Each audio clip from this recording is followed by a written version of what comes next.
We're going live, we're going live, we're going live. We're live. Finally. Excuse me a wee second, folks. We're a little bit disorganized today. Ooh. Let me just fix that. But hello there. Oh, I think I'm just going to have to do a wee bit of tightening up with my microphone. But let me see. That's not great. Bear with me 1 wee second, folks. If anybody's out there, say hello, and would somebody let me know if you can hear me okay? I've got a wee green light for once. We haven't been getting our green lights. Well, let's just adjust this. I think that's better. We'll get that there out of the road, and we'll turn the microphone around a bit. Hopefully, there we go. Sorry about that, folks.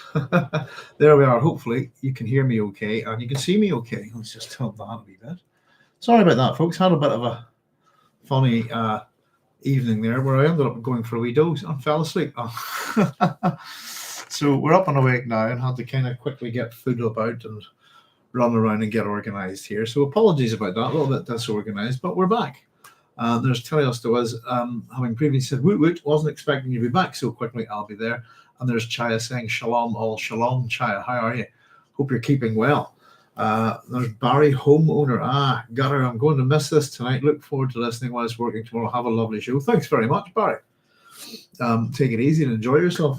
We've created a new playlist for this. I suppose we'll have a wee chat about how we're going to go on with the Dune Messiah book club, which I'm looking forward to. I have to say, I've got a few books tonight that we can have a little bit of a look at. We've got The Road to Dune by Frank Bryan and Kevin J.A. Of course, we've got the excellent book, Timothy O'Reilly's Frank Herbert. We've got Dreamer of Dune here, just to bring up a few wee things. As usual, over here we go. Oh, we've also got The Maker of Dune to have a wee nosy at as well tonight, which I really like. Insights of a Master of Science Fiction, which is edited by Timothy O'Reilly.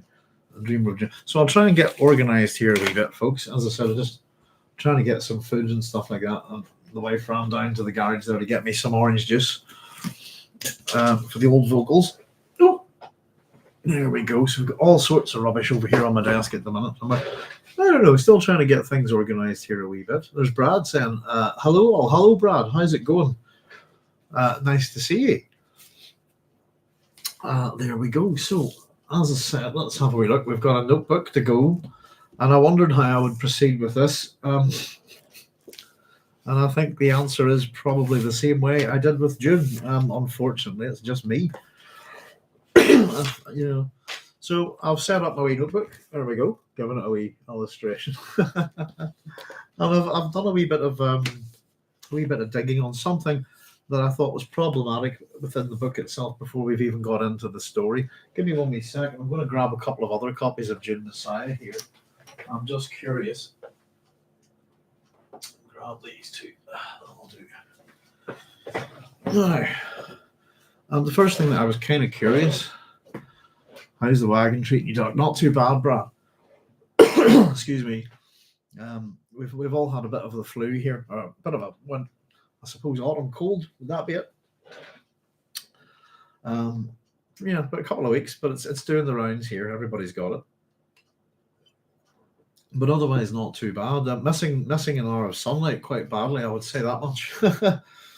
It's dark here at 4 p.m. at the minute, which isn't good. Now, let's have a wee look. Yeah. Incorrect publishing information. One more to go, and there is no publishing information in this one. So something I found out before we even get started, folks. It's quite interesting. There's Joseph Smith saying howdy ho there. Howdy, Joseph. Thanks for joining us. I did pick up another copy of Dune Messiah. I have three, two of them are the same, if you like. But these would be the two different editions that I had. I used to have another one that fell to pieces. And I suppose this would be a Nell edition. And this edition in particular has no publishing information in it. Just a wee thing to bring up before we go anywhere. This edition, which is quite a nice one with a lovely cover, one of the preferred Dune artists there,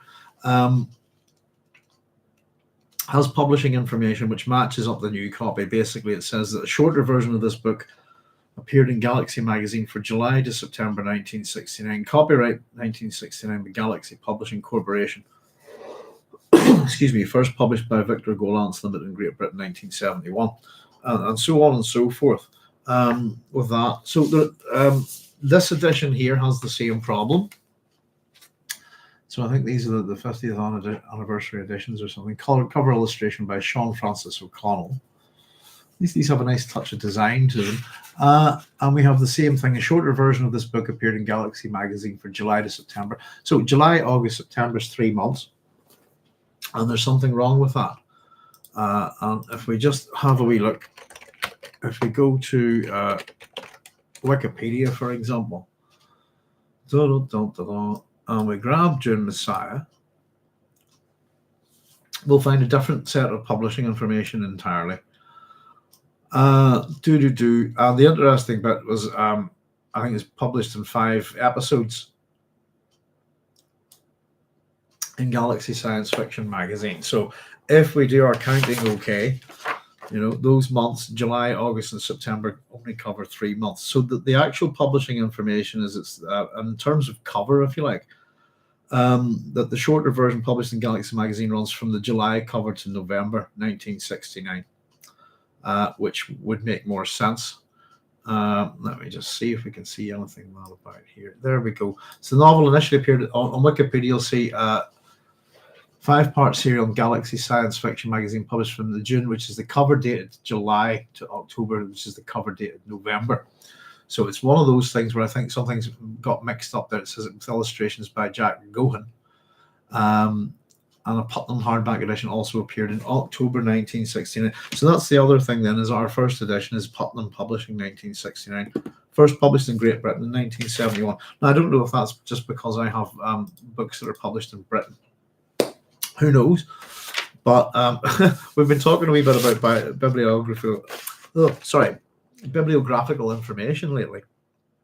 And so just to start off with, I thought that was worth checking. So there was a little bit of a problem there, and what I have certainly within these editions within the UK is not strictly accurate at all. So there we go. Something of interest. There's Frank Red saying, "Hi Doc, hi all." Hi Frank, thanks very much for joining us. So yeah, folks, as I said, I've been off for a little bit of wee while, and I'm planning to do a few bits and pieces.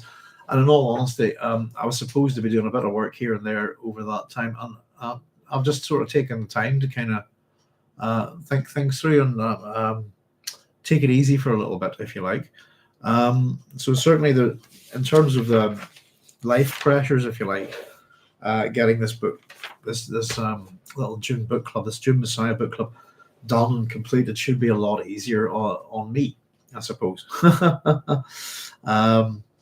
Just life's changed a bit, So it's an interesting little thing, Dune Messiah. I don't know. I know that many of us have jumping off points with the books, the Dune series. Some of us get to the end of the story in Dune.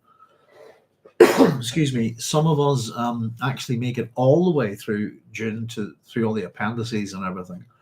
And then that's where we lose a lot of readers. Some will come out into Dune Messiah and read it, and then we'll lose them at the end of it. We can look at Dune and Dune Messiah, I suppose, as a duology. Although, of course, they are a part of a trilogy, if you like, with including Children of Dune. But I think I'll chat about that. It's kind of to do with how things overlap and the kind of chaotic structure, if you like, of Dune. But the first thing I was going to say, I suppose, is somebody asked me about, we were having a wee online chat just about what, we're back next week, etc. And somebody had asked me in particular, and I was thinking it was just about how, the way the stories were written and conceived, I think is what we were talking about.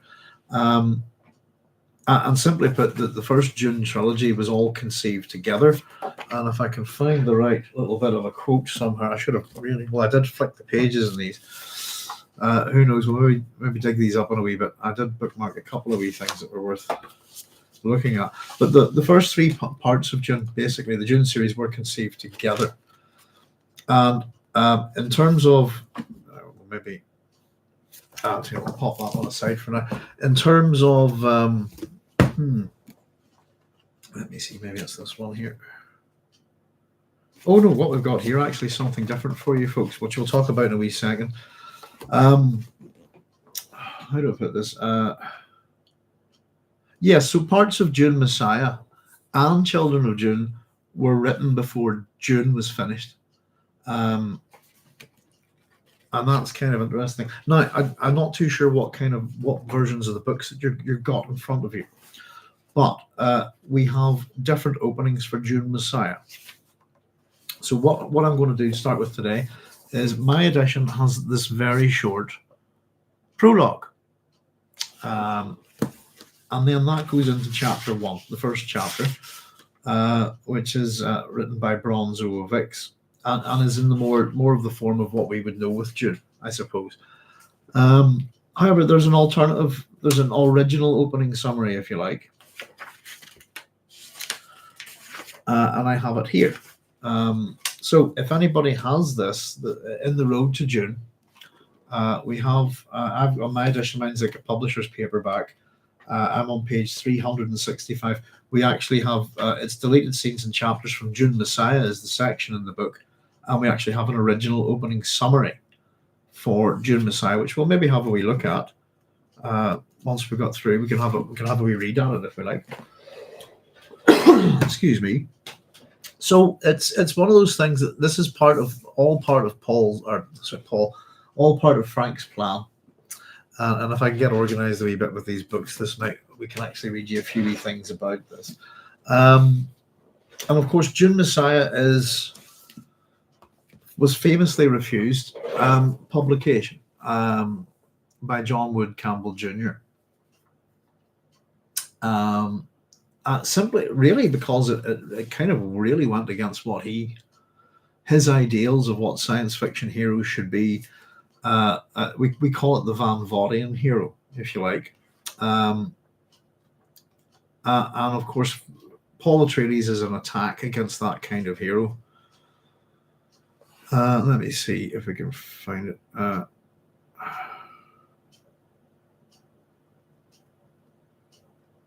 I've got a few wee things here for you. Actually, let me see. We'll just this is a little bit here from the maker of Dune, just in terms of Dune Messiah itself.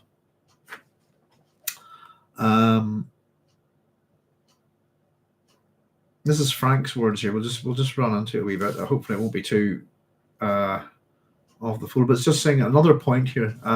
This is from maker of Dune. Dune is an exposition of the point that man himself is going to change. We have changed, but our changes, the actual basic change, is a gradual climb. I don't see this as progress. I see it as sort of entropy and as a growth of complexity. But this is such a slow process, it takes thousands upon thousands of years. And the little bit here says, after I finished Dune, I felt kind of drained. I mailed it off and Campbell raved about it, but he couldn't run it as an extended serial, so we had to cut it into 2 books.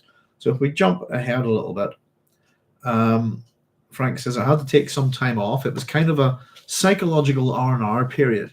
I did some more research, but there wasn't really a way of delaying the process. I knew I had to have some more material.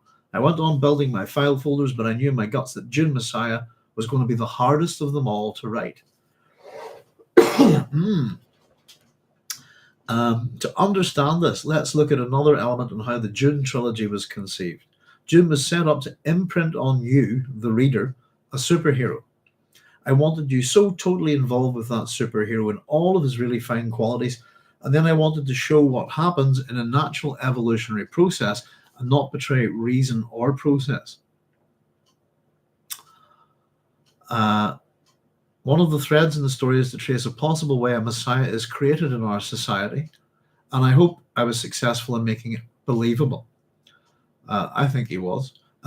Here we have the entire process, or at least some of the subtle elements of construction of this, both from the individual standpoint and from the way society demands this. Noodles, behave, love. Sorry about that. Our Noodles is barking at the curtains there. A man must recognize the myth in which he is living because he is a creation of his times. Look at what's happening to John F. Kennedy, who was a very earthy, real, and not totally holy man. So here we have a likable person, but real in the flesh and blood sense, who by the process of immolation becomes something larger than life, far larger than life. Excuse me. And then just on with this, but there's quite a good wee bit here. But Dune Messiah was the hardest book of the three to write because it had to point forward and back. It had to begin turning the whole process over. And here's the point that I think should be made. And this is all Frank's own words, by the way. Campbell turned down the sequel. His argument was that I had created an anti-hero in Paul in the sequel, and he had built his magazine, it says in brackets, I'm oversimplifying, grossly oversimplifying, on the hero. It bothers people when their hero shows his clay feet or dies, or does any of the other things that heroes are not supposed to do. There we go. So, just one other thing here. I'll just say that one of the reasons, by the way, why I stopped Dune the way I do, deliberately building up a carrying momentum as though you were going down a slide and then just chopping it. So you skid out of the story with all this clinging to. There we go. That's quite interesting. In a sense, Paul is like B.F. Skinner, especially in Walden 2. Skinner is standing there saying, please create, a world like this. Help me create a world like this, because this is the kind of world where I feel safe. And Paul makes the same kind of decisions. He won't become his son, do what his son does, you see. And he says, let me explain. Utopia envisaged by my contemporary society is seen as a place where not only are there no wars, but they are impossible. They require a certain kind of control. Many painful things must be excluded or walled off. Now, this requires a particular kind of consciousness if you think this through. If you really create that kind of a world, you're lowering consciousness. That's the price you pay. You will, in the primitive sense, think in your belly and not in your head. Paul is unwilling to create that kind of a universe, which is the demand of all the people around him. It's their unconscious demand as well as their conscious one. And he has a little bit of stuff that go on to talk about Children of Dune here, but I'm going to keep that for Children of Dune. So it's just a little bit of the Campbell correspondence is in here, etc. as well. Just a nice little bit of background that simply put, this book was not going to get published by Campbell. Is that Van Vogtian hero? No, it's sorry, Frank, that's probably my pronunciation. I'll type it in. It's Van Vogtian after Alfred Eldon, is it? I think. I'm not too sure on that. Oh, Van Vogt, who's a rather good science fiction writer. So it's after him. I'll grab let me see. Where would we have? We've got Sloan sitting here somewhere. Bear with me a second and see if I can get one of the books in particular. Sloan. Where would you be, Mr. V. Van Vogt? Do you know what? That's probably a bad idea, folks, because I haven't actually got these books organized. There he is. Happy days. Here we go. So, is it Alfred Eldon or Alfred Etten, something like that? A. Van Vogt.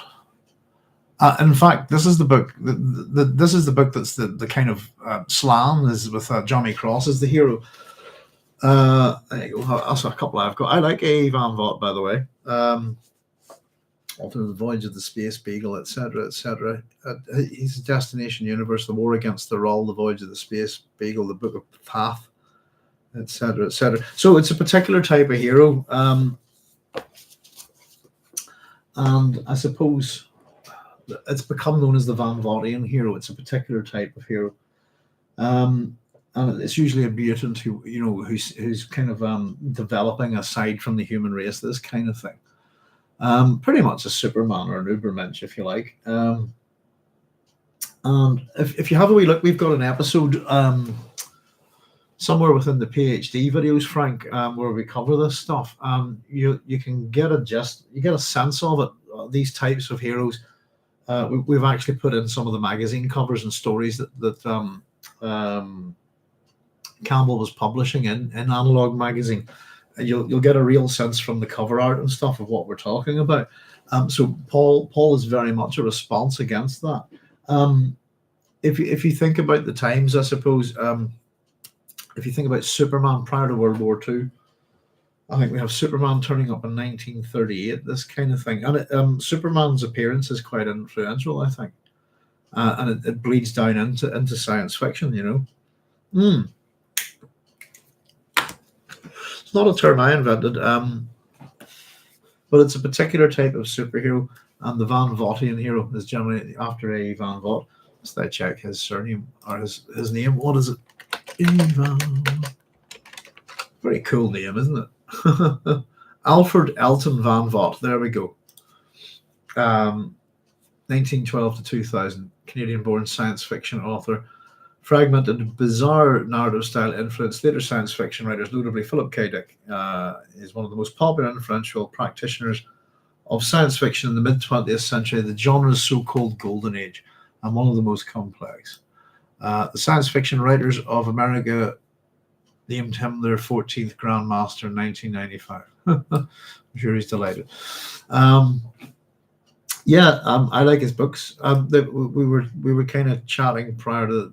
I think it was sort of very much fit into that golden age idea, if you like. It wouldn't be out of place with stuff like, Doc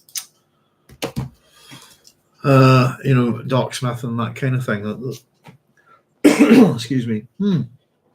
But it's a particular type of hero. So it's just I thought interesting why we had a few of these things, and we do have some of Frank's other words on this kind of stuff. But he had a bit of bother getting this published. And so Dune Messiah is not published in Analog the same way that Dune was. And it jumped ship, if you like, to Galaxy Magazine. We've had a wee bit of a chat about certain authors jumping ship to Galaxy Magazine to get away from the influence of Campbell. But the other thing was that it's probably not a bad decision to make, because Galaxy Magazine paid its authors more, which is a good thing. The Road to Dune, The Dreamer of Dune is the other bit I wanted to read something out of. Actually, we're going to get to it in a wee bit, but let's see if I have the common sense to bookmark it. I have a funny feeling I didn't. There are loads of stuff highlighted in this, but it's a big book. I'll tell you what, actually, I know kind of a key word, if I can go look it up. So yeah, as I said, some of you possibly arriving at Dune Messiah for the first time. And as we go, we'll deal with the book a sort of a chapter at a time, if you like. And I won't try to bring anything in that goes, just like the Dune book club, we'll just do one chapter at a time, not try to jump too far forward into the book.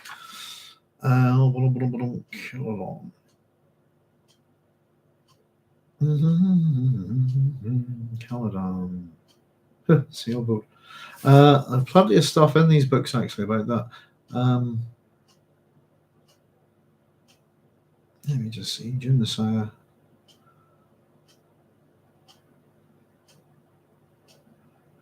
No, I can't find it just at the minute. I have a fair idea roughly where it is, but I don't want to waste too much time trying to dig. Just creates dead air, doesn't it, folks? There's just some of the discussion about Dune Messiah. But yeah, so basically it's a book where it absolutely ticks all the boxes of John W. Campbell's idea of what a science fiction hero should be at the time. The other thing is, I suppose, with the Van Vogtian hero is that there's a direct connection, pardon me, from Campbell and Van Vogt with L. Ron Hubbard. We have this kind of ideal of the Van Vogtian hero, if you like, this Ubermensch that goes to. Then we have Dianetics, which is published out of, there's a copy there, I think, which is published out of Analog Magazine, and that ultimately becomes the Church of Scientology. So there's all sorts of strange stuff going on around this lot at this time, which I think is kind of what fascinated me about it. I think you could, if you're that way inclined to investigate the kind of the magazine era from a historical point of view, I think would be fascinating. You've got some very interesting magazines. You've got some very interesting writers coming up, and you've got some really kooky editors, if you know what I mean. And that the editors themselves are genuinely good science fiction writers, you know. Excuse me. Sean Wyland says, "Happy Thanksgiving from America." Is it Thanksgiving Day there? We don't have such a thing here. It's a palindrome day, isn't it, today? 23/11/23. Happy Thanksgiving to everybody in America. Frank saying, "Interesting, thanks. We'll hunt down the video on the station you mentioned. Very cool game indeed." I think so. I like games like that. Just came across this while searching the name PKD, talking about solar lottery. I'm on deliberately on Van Vogt and have no shame. Excellent. Oh, thank you, Frank. This is a good wee thing. Because he was my hero as a writer and as a person. I wrote a Van Vogtian novel. I was not an original writer at that time. Thank you very much for providing a wonderful quote that just illustrated a little point of mine. That's really kind. Thank you, Frank. Excellent. Yes. There's nothing, just because it's an attack. And I suppose I think Van Vogt kind of tried to get away from all of that stuff. Van Vogt's stuff is good. There's two good recommendations from me. It's of a different era, but Sloan is an interesting, good stuff. And they're and for goodness sake, the size of the writing in these books, it's actually not too bad. But yeah, we've talked a wee bit about Johnny Cross and Sloan, etc. before in those videos. It'll be in the chapter on the hero, and probably in the so the PhD video, the first 5 videos, introduction to everything, if you like, and then they run with the 3 big themes. So the first one is the hero, and you'll probably find most of that stuff. Sorry, that's not true. The first chapter is on evolution. The second chapter of those ones is on the hero, and you'll probably find that stuff in the introduction to that, if you like. The first episode of each of those is an introduction to try and give you as much kind of background as possible. So thank you very much. There's Caravaggio saying good evening all. Evening, Caravaggio. Thanks for joining us. We haven't even really got into the book yet. We're just pointing out a few things and having a little chat about it. Let's see. Frank was saying I was a very derivative type of writer. I had heroes and I tried to write like they wrote. He was my idea fix as far as a writer. Yeah. And it's interesting because I don't know, Philip K. Dick, his early writings, are quite particularly short stories. I think they're very good. And you get that sense, but his writing grows into its own very fast, I think.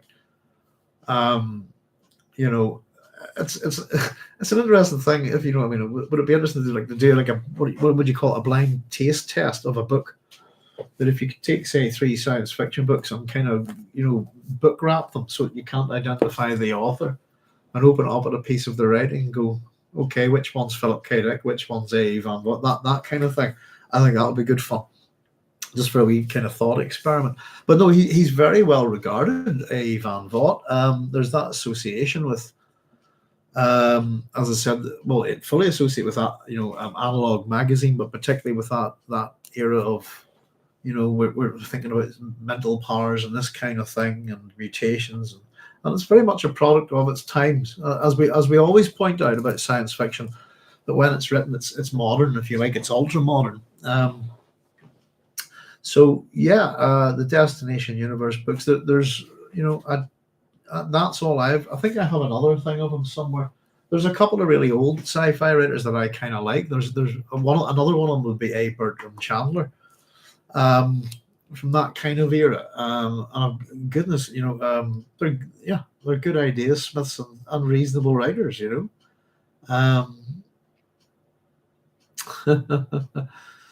Carvalho saying happy Thanksgiving to Mr. Wheeland, and Sean Wheeland saying, "Oh, just saw A. Van Vogt. I enjoyed World of Null A despite its flaws." Yeah. And again, these books, it depends on how you think they age and how willing you are to put your suspense of disbelief aside. But I think they're still quite readable. I had a flick. I didn't read it again, but I had a flick through Sloan not too long ago. I was just kind of going, I wish I wouldn't mind having the time to read this again. It was a kind of more for work than for pleasure, if you like. Happy Thanksgiving. See, have a turkey sandwich for me, laughing out loud. So do Americans have turkey for Christmas then? That's what, because that's like too big. I was always wondered that. That's everybody, here has turkey for Christmas. I was wondering, is that two big turkey meals in a row? Because you never find turkeys the rest of the year round. Poor things. I remember staying in Vogtian, Dorp, and it's a wee village, like a medieval village, almost about 20 miles north of Amsterdam, and all these big turkeys running around us at the place that we were staying. And they were hilarious. They're really big. I've never got that close to a turkey before. That's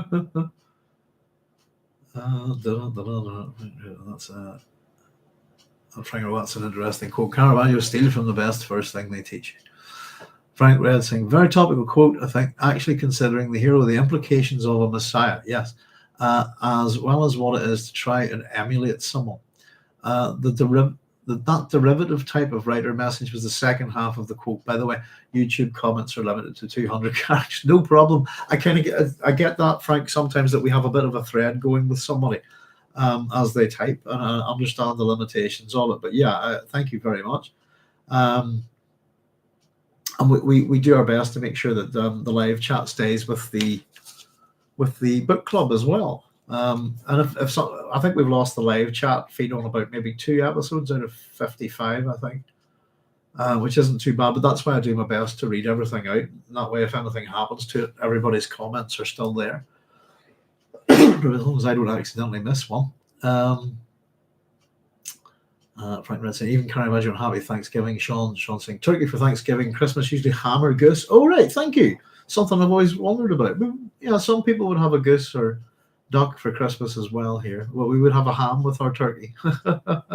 Thanksgiving to you too. Well, happy Thanksgiving, and I hope that what was it? I used to be quite horrified. I don't know if anybody watches Quinn's Ideas, but I've seen him twice post up his how he cooks his Thanksgiving turkey, and it's just wrong, isn't it? They deep fat fry it, and that's just so wrong. But there we go. But yes, if anybody's out there in America, happy Thanksgiving to you. And I hope you are having a nice holiday. There was one other wee thing. Let me see. Let me see if I can think. It was something else from Brian Herbert. To do with Dune Messiah. I'll tell you what, I'll definitely, as we get through it, I will read the alternative opening to Dune Messiah. Whenever we get through this prologue and first chapter. It's not going to take as long, by the way. And it's a kind of a nice, gentle easing into it. Honestly, an index without words that you can't find in it. Such an odd keyword, isn't it? Calydon. Dune, hang on a wee second. Dune Messiah.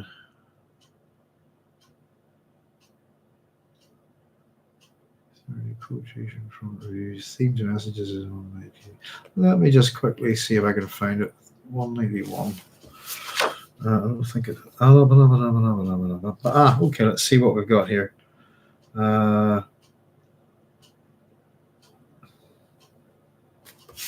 Bookmark a couple of pages back here.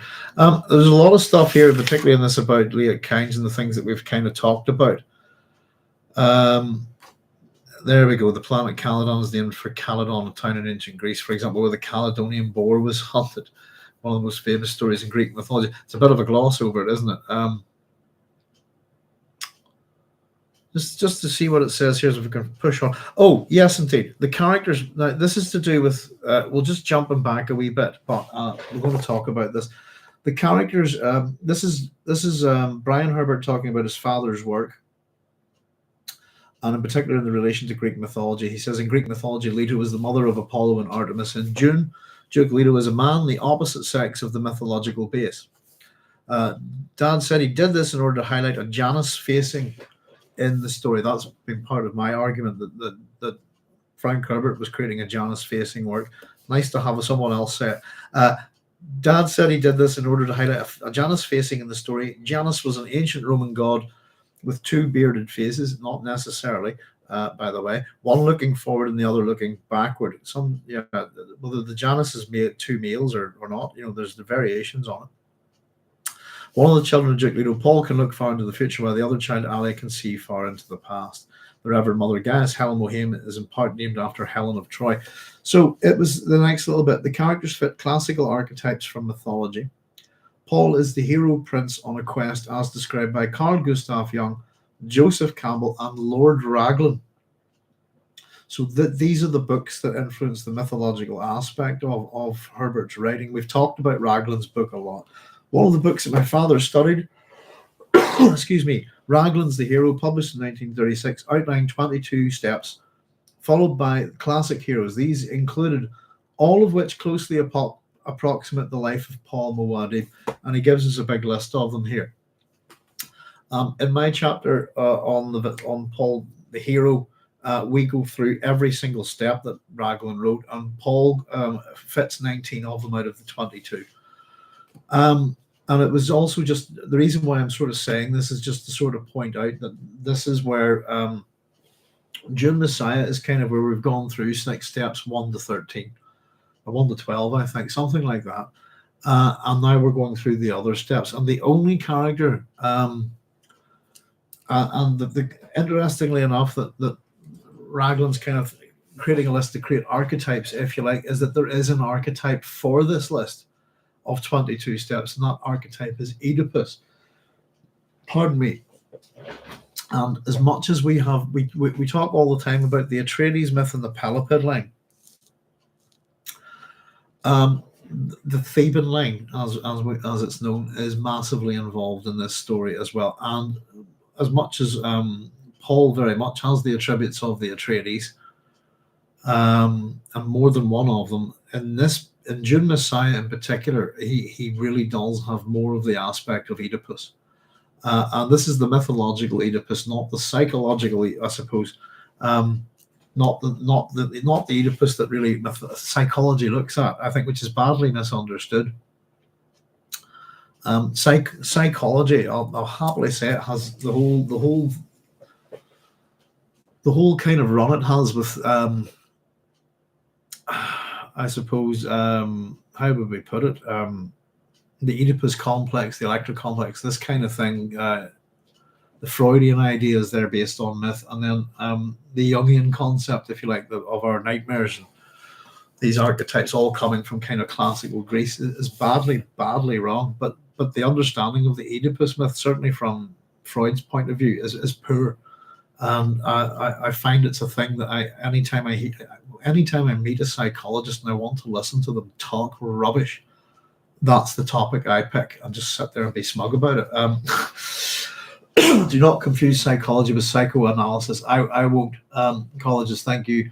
Yes, I know it's. But this it is it's a thing. I've actually heard it and listened to it be discussed. And it has a fundamental misunderstanding of the myth and even of the culture, I suppose, which would inform me a lot better of it. So it's a personal picking point, if you like. But there is this connection from, and it goes as described here. It does actually go from Young to Campbell to, I think it's more like Raglan to Young, would it be? But Campbell, as in Joseph Campbell, the mythographer, would be the last on that list. You have to get a publishing date for some of those ideas. Actually, I think Guess he's a psych major, and it's just Joseph. Oh, don't get me wrong. I think I have a lot of problems with psychology, for example, as a science, but I think it does a lot of good to some people, and it just needs to kind of it needs to go about its business better, if you see what I mean. To get how would I put it? Was it most psychology? Something that I heard. Most psychology PhDs are undertaken on something that's already wrong with the candidate. If you see what I mean, from a psychological point of view. As a science, boss, we wear different hats, don't we? Let me just catch up with some of the comments there, Billy. Do you have an affiliate link for the Dune books? I don't have Messiah or Children of Dune in hardback. Personally, no, I don't know. In hardback, What's the one you said? Dune Messiah? I've only got Dune in hardback and Heretics of Dune in hardback, but it's not something I would go about hunting for. I would just go buy secondhand books. Joseph, to be honest with you, but a hardback would be nice. But I tend to write on them, a lot. Guess who's the there's Caravaggio saying, Joseph, if you Google Dune Messiah PDF, something will come up. Yeah, I've got them all on PDF. I think you can find them all on the Pirate Bay, etc. First thing that comes to me, that very interesting Brian Herbert quote regarding the two Leto children and Janus facing this is, but is Paul not oriented to both future and past? Yes, I was thinking that myself when I read it, actually. And isn't Alia as well? Might just be a little, so this is the chapter, I suppose. Let me quickly get it for you. Within Brian Herbert's Dreamer of Dune, the Worlds of Dune, where he's chatting about the creation of the books, etc. He mentions an awful lot of the resources here. We've got Caledon, Greek myths, plenty. He goes in detail into the Atreides myth. We've got a little bit of stuff on Duncan, Idaho, just to let you know, because we're going to encounter Duncan. Duncan, Idaho was named with a place in mind, the state of Idaho. Such a technique had traditionally produced solid-sounding appellations such as Dutch, Scotty, and Tex. There we go. So there's plenty of stuff in here about Liet Kynes being Western man and all of this stuff, and also stuff on the Butlerian Jihad, which again covers up any hint of its origin. For anybody who's not too sure about this, Timothy O'Reilly investigating the Butlerian Jihad gets it completely wrong, sadly to say. That might partly be down to Frank being a bit deceptive. But of course, we know that the whole idea of the Butlerian Jihad, everything about it, comes from Samuel Butler's Erewhon. And try pinning Brian Herbert down on that, or even try. I've kind of found Frank lying about it. I've caught him, I've caught him evidentially lying about it. There's a connection between Erewhon as well and Deserts on the March by Paul Sears, who's also, in terms of ecology, influencing this book, But there we go. Here we go. No more terrible disaster could befall you, your people, than for all of them to fall into the hands of a hero.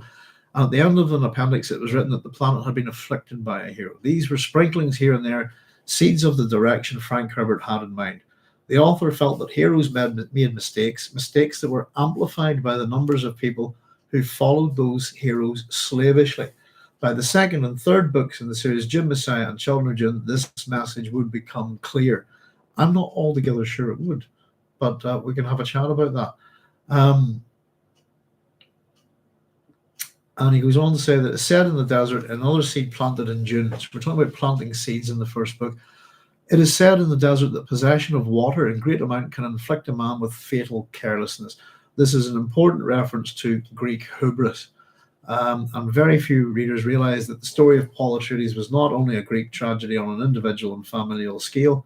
There was another layer larger than Paul, and in that layer, Frank Herbert was warning that entire societies could be led to ruination by a hero. Excuse me. In Dune and Dune Messiah, he was cautioning against pride and excessive confidence, the hubris of Greek tragedies that led to the Great Fall. But it was societal scale hubris he was warning against, the potential demise of an entire society. He goes on to chat about the dangerous leaders of human history, and in particular George S. Patton, John F. Kennedy, and the Kennedy myth of kingship and of Camelot. So there we go. So just a few wee things about the publishing of Dune Messiah. And one other thing here, I've just literally flipped this open. I suppose we've got a couple of things here. In terms of the ecology message, so we're really focusing on the hero here within Dune Messiah. Just some more of Brian's work here. He wanted ecology. So we talk about ecology being the tertiary theme of Dune, I think. He wanted ecology to be stronger in this climactic novel than it had been in the bridging work Dune Messiah. So that's that's Children of Dune he's talking about. So the focus on Dune Messiah really is inverting everything that we've been led to believe about young Paul Atreides. You know, it's. I think it's supposed to be a bit of a shock to the reader. You know. I'll just catch up with your comments and then we'll get started, I suppose, folks. But there you go. We're 45 minutes in and we've had plenty.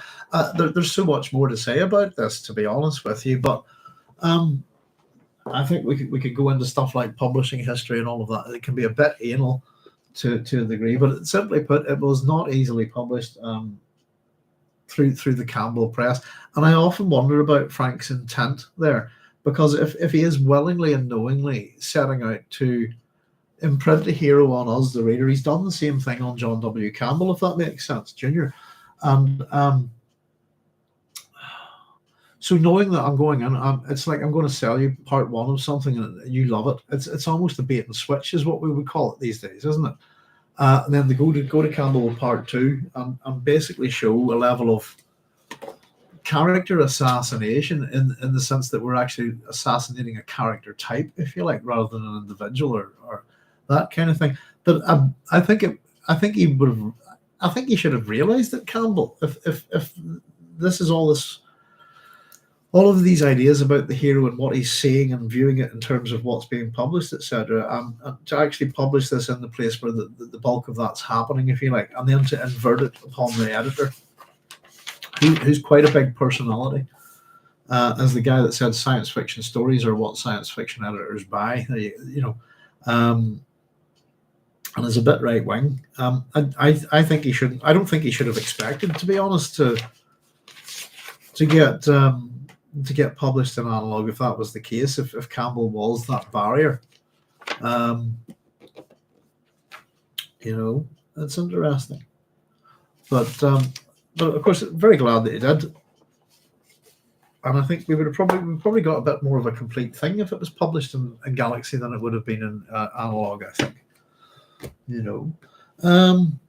So in terms of how we get going, folks, let's just have a wee look. The book, as I said, the publication information, first of all, if anybody's just joined us, we were discussing how it's not correct. And I have 3 different books here. Let me just show you, and then we'll get moving on.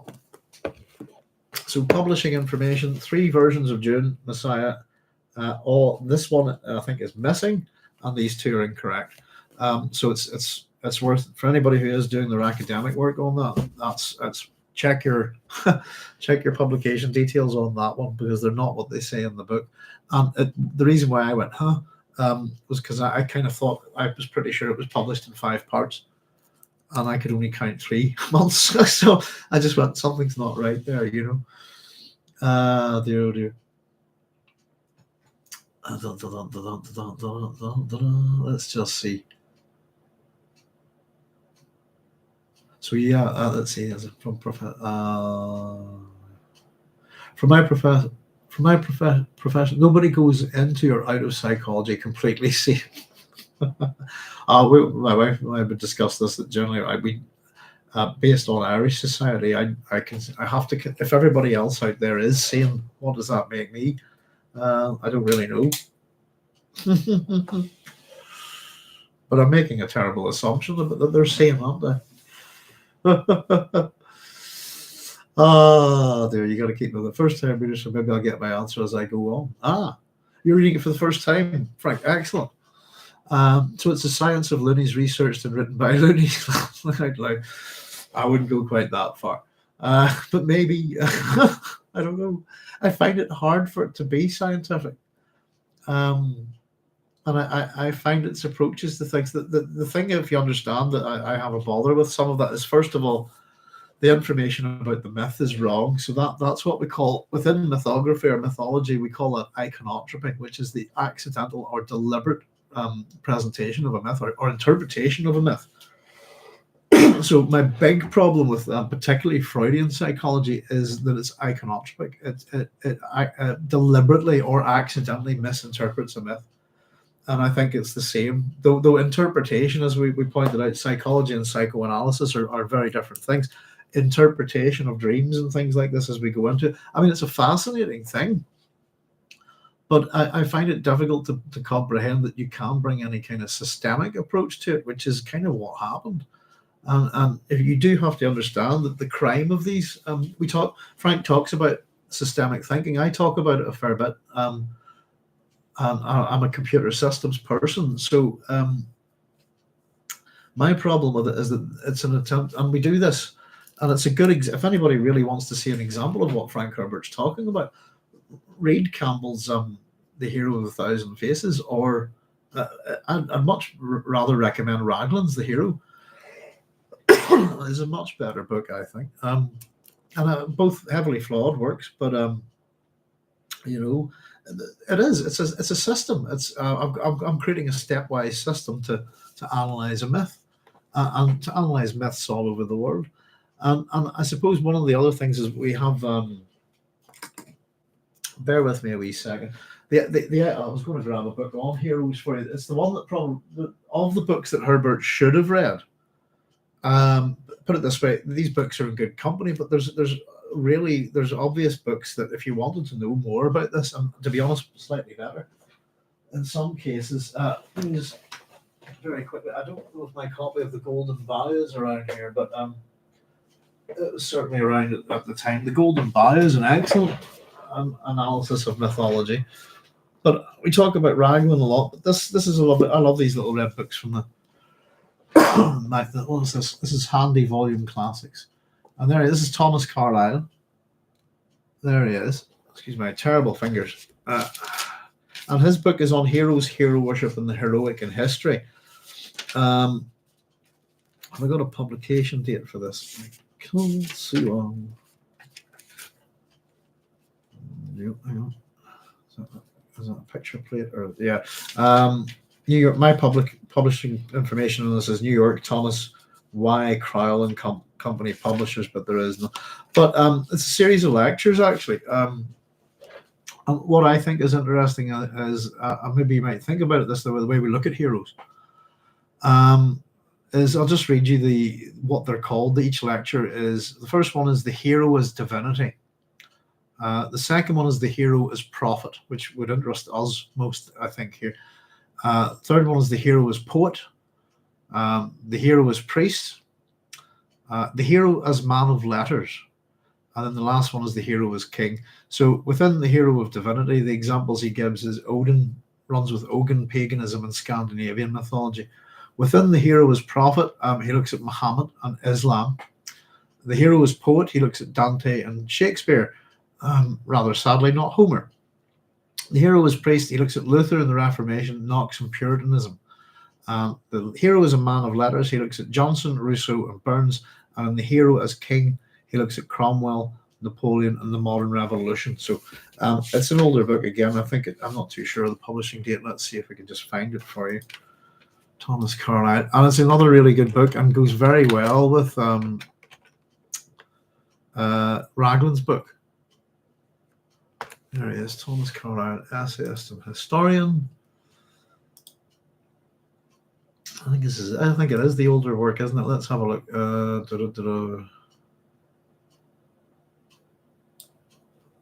There it is. 1841. Yes, indeed. There we go. So much older book in that sense.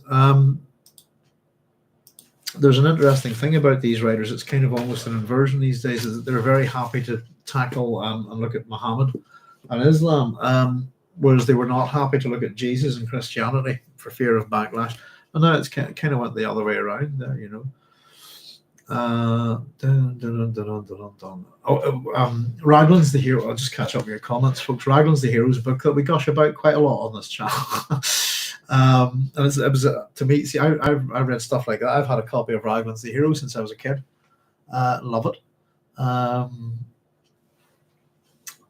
This is catching up with those comments. Joseph saying, "Sort of, yeah. Facing one's own psyche is going to change you. Exploring the human soul will change you. Of course, it will.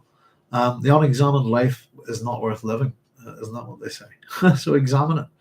I heard recently that the cocktail of rugs, JFK was cocktail of drugs, not toupees, was to deal with his World War II injuries, going a long way in explaining his excesses. Anabolics and amphetamines are a hellacious mix. I think there's some footage of Hitler, isn't it, on speed or something? Amphetamines. Joseph was saying, Frank read, first time reader.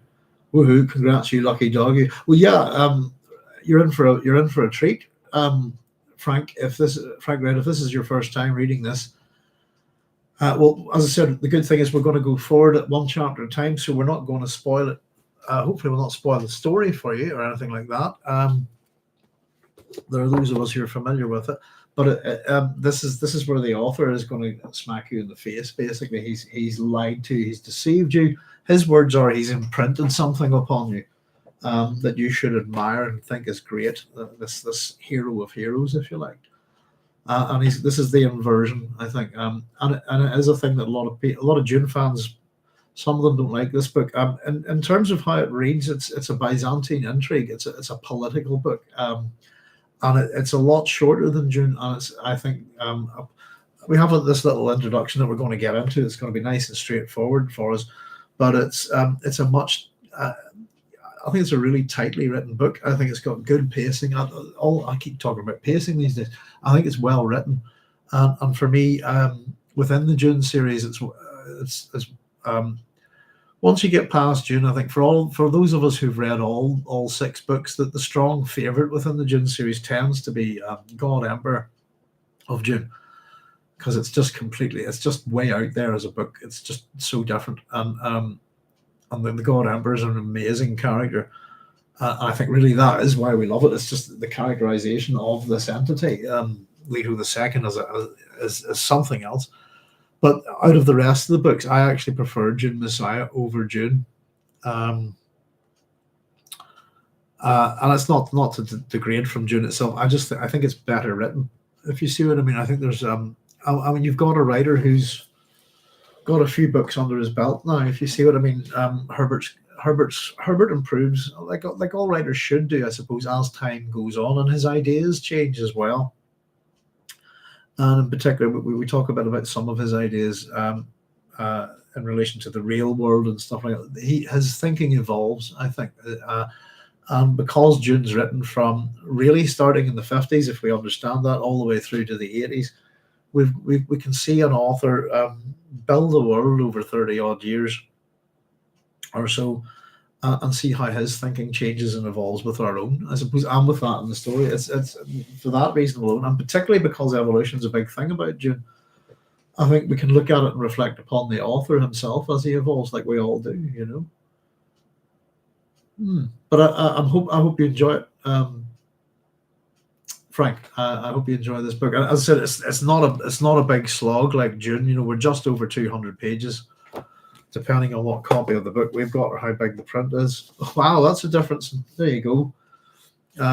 Depending on your print size, this one's 300, this one's 2. So, but I don't. Yeah, it's not so. When the writing's nice and big, I think it's not a bit of a problem.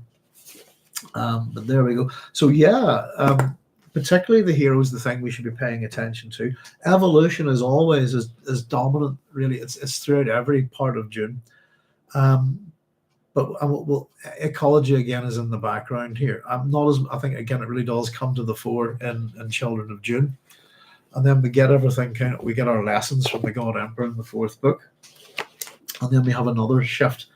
So as much as Frank, Dune is considered to be 2 trilogies, if you like, of 3 books, there's an overlap of all of the trilogy. Both trilogies overlap, and there's sort of 3 distinct groupings within the Dune books, and those groupings would be it really makes 3 duologies, if you like. So the first 2 books are about Paul, and the second 2 books are the next 2. So that's Children of Dune and God Emperor about Leto, and then the final 2 focus on the Bene Gesserit. So even though they're 2 trilogies, that's part of that kind of iteration that we talk about, that patterns within patterns and plans within plans. It's a big motif of Frank's work. But yeah, let's have a look. So I bought this because of really small writing in my other copies. We can just quickly have a look. So this is the copy I'll be working with, and we'll just do one. I bundled the prologue in here with this because it's just a couple of pages, but we'll do a chapter at a time as before, folks, and hopefully we'll try and get them done once a week or once every couple of weeks. So just as on the back of this one, in the extraordinary sequel to Dune, the greatest science fiction novel of all time. I told you it takes it upon itself to give itself that title. I don't agree. I think it's a great book, but I don't think it's the greatest science fiction novel of all time. We've had I must make more videos about books that I think are better than it. But 12 years after his victory over House Harkonnen, Paul Atreides rules Arrakis as emperor, and his victory has had profound consequences. War has been brought to the entire known universe, and billions have already perished. Despite having become the most powerful emperor known to history, Paul is powerless to bring an end to the fighting. As former allies conspire to dethrone Paul and even his own consort acts against him, Paul accepts a gift from the Tleilaxu, a guild of genetic manipulators, hoping to find a single spark of peace and friendship despite the burdens of his position. But this act undermines Paul's support from the Fremen, his own people. As matters continue to escalate, Paul will be forced to choose between his throne, his wife, his people, and his future, and the future of the entire universe. So, no pressure whatsoever. I actually quite liked these covers whenever they came out. I thought I quite liked. I saw this one. I thought the one with the Dune cover itself, I thought just looked like somebody transposed some aloe vera and made a worm out of it. There we go. But yeah, it's, we were talking just the other day, Frank, about just as Joseph saying, "You lucky dog." The joy if we could go back and reread books for the first time, you know. Raglan's the Hero. I'll check this out. Thank you so much. It's a great book. I absolutely love it. I really do love it. The 22 ritualistic steps that a hero goes through. Here, let's just bring them all over, shall we? There we go. So, these are the books. Oh, that's not it. That's the Invisible Man. I got duped by a red book. There we go. My copy of the Invisible Man. There we go. There's Campbell's Hero of a Thousand Faces. This is probably the book that most people in the 20th century are aware of because of Star Wars. It is not a good book on mythography. It's a good book, but it's yeah. And this is a descendant of Raglan's work. And this is what I would kind of say if I could get the dates on. I know for a fact that, for example, Butler's ideas of the collective unconscious predate Jung's easily. So, but there's a lineage to this. If you like, we talk about standing on the shoulders of giants, really. But you can go from Carlyle. I think Carlyle to Fraser to Raglan, really, like that, and then. And you have Jung somewhere there, and then that would lead down on to Campbell, which is probably the more modern work. The idea of a monomyth is nonsense. We've talked about this before. And as much as this is an attempt to build up this concept of a single myth, universal myth, and if I can find the actual, where is it, the template somewhere as I'm flicking through. I mean, it's a good book. Don't get me wrong. Things have their worth. It's a very famous book, and all sorts of people have used this. So Frank Herbert used it, George Lucas used it, and because it kind of creates a template, people often comment about the. There we go. That's the adventure can be summarized in the film. This is this is the threshold of adventure. This kind of thing, and it's a circle. You can see it's a circular diagram. I would, I tell my students off for planning things in circles, but there we go. And possibly because it is cyclical, you can see how things like Star Wars, rather than becoming a story of good triumphing over evil and they all lived happily ever after, becomes a set of stories of perpetually about war. That seems to be there's no end to it. I suppose the clue's in the name, isn't it?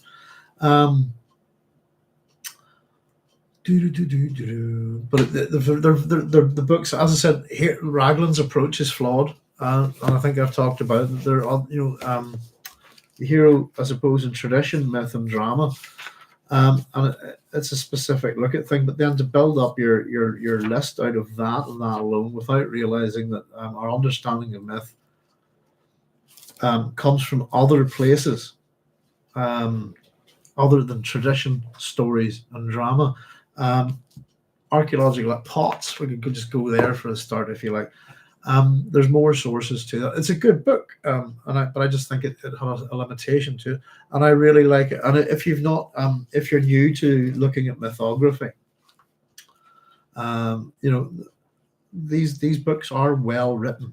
They're easy to read. You know, here we go. But I'll tell you what, we'll just give it to you actually while it's here. So this is from Raglan's book. Just read his little paragraph before it. He says, I should like it to be quite clear that in the potted biographies which follow, there is no intention of giving a complete account of the heroes. Irrelevant incidents and alternative versions are admitted, and no attempt is made to distinguish between genuine mythology, that is, mythology connected with ritual, and the imitation mythology, which probably forms a large part of the stories of Arthur and of Romulus. This is where we disagree. The wearing of an imitation sword, may be just as significant as the wearing of a real one. And it is with the uniform of the heroes and not with their outfitters that I'm at present concerned. The pattern then is as follows. So here we go. These are the, I'll need some fluids. These are the 22 steps that Raglan believes that each is a pattern that he believes every hero must go through. Doodlebug, Sloan. You okay, love? Sorry, Noodles is barking. So here we go. The hero's mother is number 1. The hero's mother is a royal virgin. 2, his father is a king. And 3, often a near relative of his mother. But 4, the circumstances of his conception are unusual. And 5, he is also reputed to be the son of a god. 6, at birth an attempt is made, usually by his father or maternal grandfather, to kill him. But 7, he is spirited away, and 8, reared by foster parents in a far country. 9, we are told nothing of his childhood, but 10, on reaching manhood, he returns or goes to his future kingdom. And after this is kind of where we separate Dune and Dune Messiah, I think. We'll go to 11 or 12 here, I think. It'll be at 13, as I said earlier. So 11 is after a victory over the king and or giant stroke dragon or wild beast. 12, he marries a princess, often the daughter of his predecessor. And 13, becomes king. So that's where we can draw a line, if you like, between Dune and Dune Messiah within Raglan's list. 13, he becomes king. 14, for a time he reigns uneventfully. And 15, prescribes laws. But 16, later he loses favor with the gods and or his subjects. And 17, is driven from the throne and the city, after which 18, he meets with a mysterious death. 19, often at the top of a hill. 20, his children, if any, do not succeed him. 21, his body is not buried, but nevertheless, 22, he has one or more holy sepulchres. And of course, then Raglan begins with, let us now apply this pattern to our heroes, and we will start with Oedipus. And he takes you all the way through Oedipus.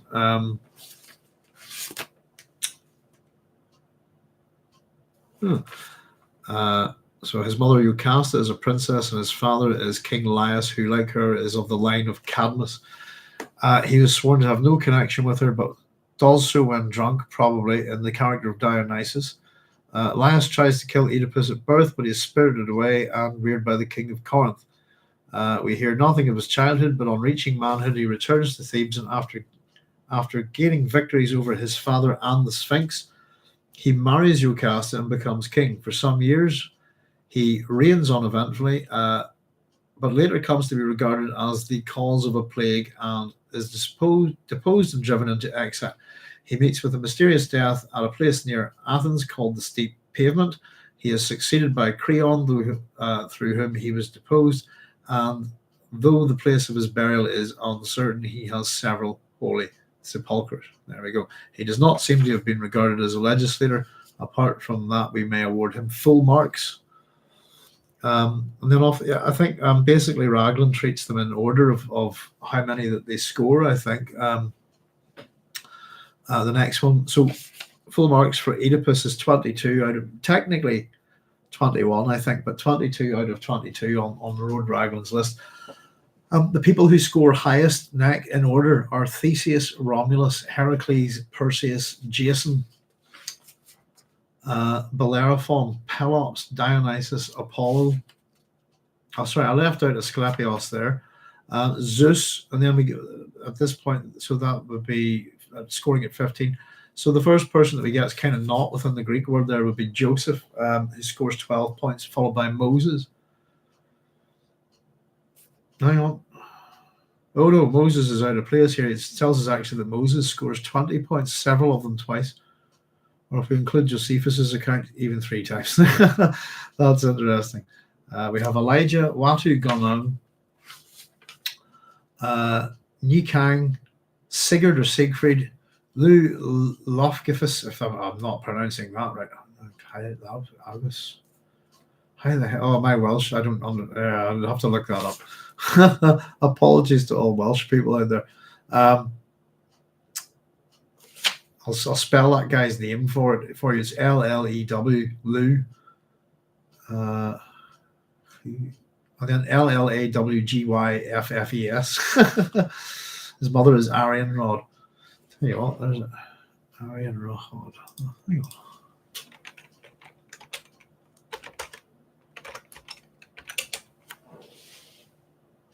That's fun. She's the daughter of Dawn.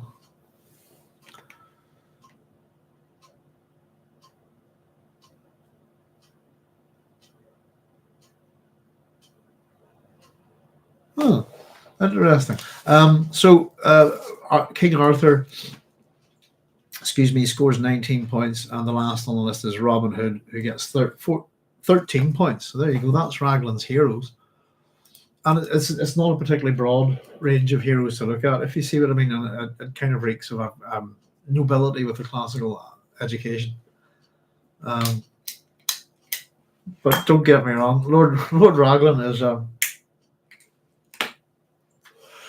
I've always said this: it's a book that you need to take with a pinch of salt, but it's a great book. The author's intent is good, and his writing is good, and for not many people who kind of write on this kind of stuff, certainly books like this would have been rare when I was a kid. I think it's a great book. And he has the separations, tradition, myth, and drama. As I said, I would go about my business a bit differently than Lord Raglan. And I think most classicists would. It's generally a book that's beat upon, I think, and I think that's unfair. I think it has many merits to anyone who's interested in studying heroes or mythology. You know. There we go.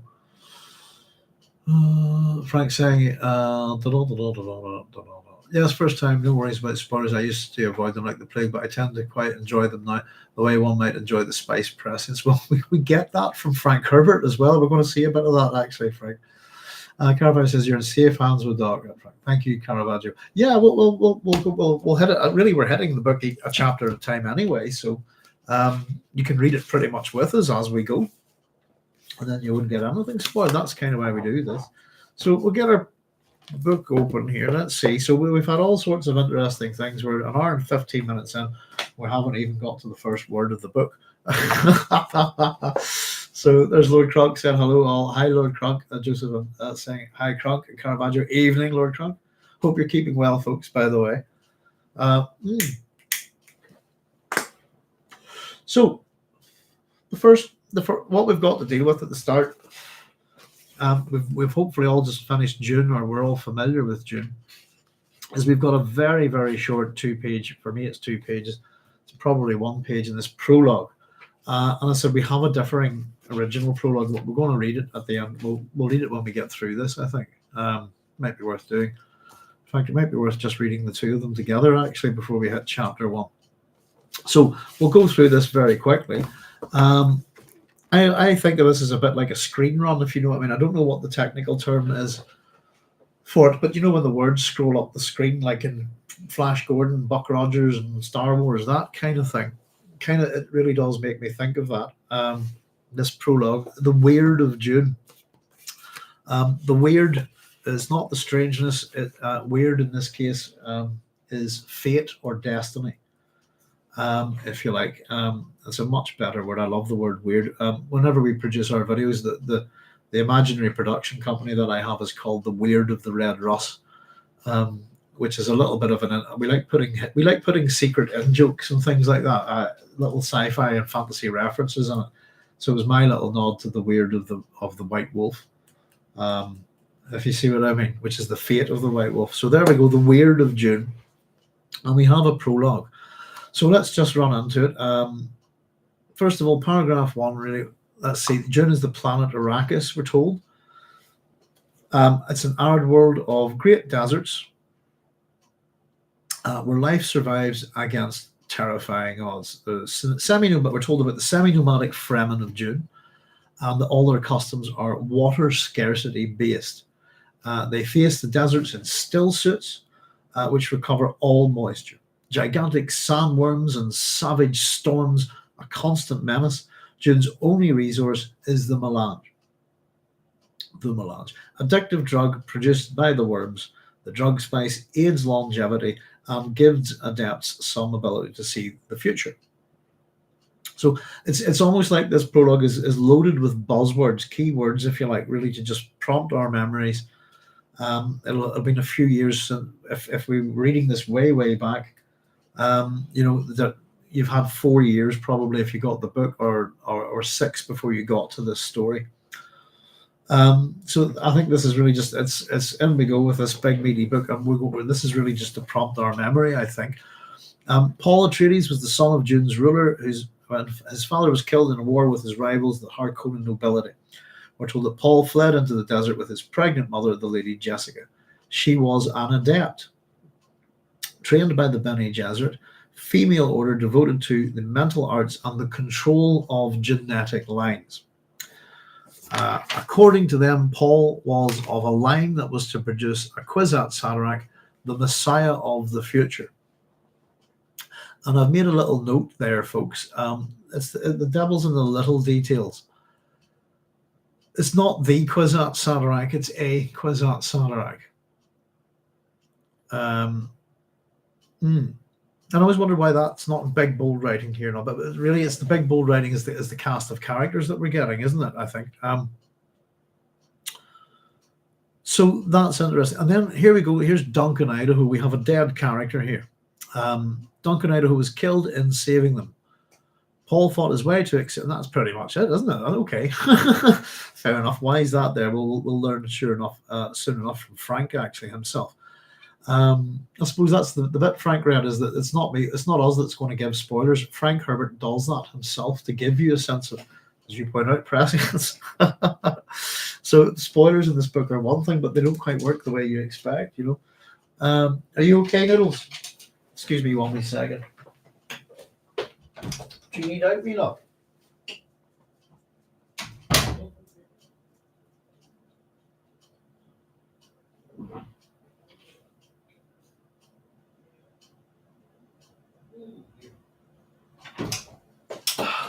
Sorry about that, folks. The girls are just looking out there at the back. It's very, very stormy here tonight, I have to say. It's batten down the hatches, that kind of thing. So a very brief mention of Duncan, Idaho. And then we're told that he was killed in saving them. Paul fought his way to acceptance by the Fremen, and he even learned to control and ride sandworms. In one of their rituals, he took a massive dose of drugs, which produced a permanent change in him, giving him full vision of the future. Or futures. His mother also took the drug, trying to control it by the Bene Gesserit methods, and as a result, Paul's sister Alia was made aware of all her mother's knowledge while still in the womb and is fully cognitive at birth. We're going to get Alia as a big character in this book. I think Alia is really interesting. So in time, we're told Paul became the accepted leader of the Fremen. He mated with a Fremen girl, Chani, and adopted most of their customs.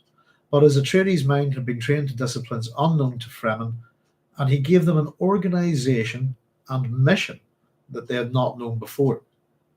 He also planned to change the climate of Dune to bring water to the planet. So there's one of our key phrases really within this. This is 1969, and climate change is a goal of this character. Before his plans were fully developed, the Harkonnen again struck at Dune and its capital, Arrakeen. In spite of the supposedly invincible Sardaukar soldiers, Paul's Fremen forces overcame the enemy in a great battle In the treaty Paul imposed, he gained a power base that would enable him to begin carving out a star empire. He also took the imperial heir, Princess Irulan, as his consort, though he refused to consummate the marriage, remaining true to Chani. In the ensuing 12 years, there we go, 12.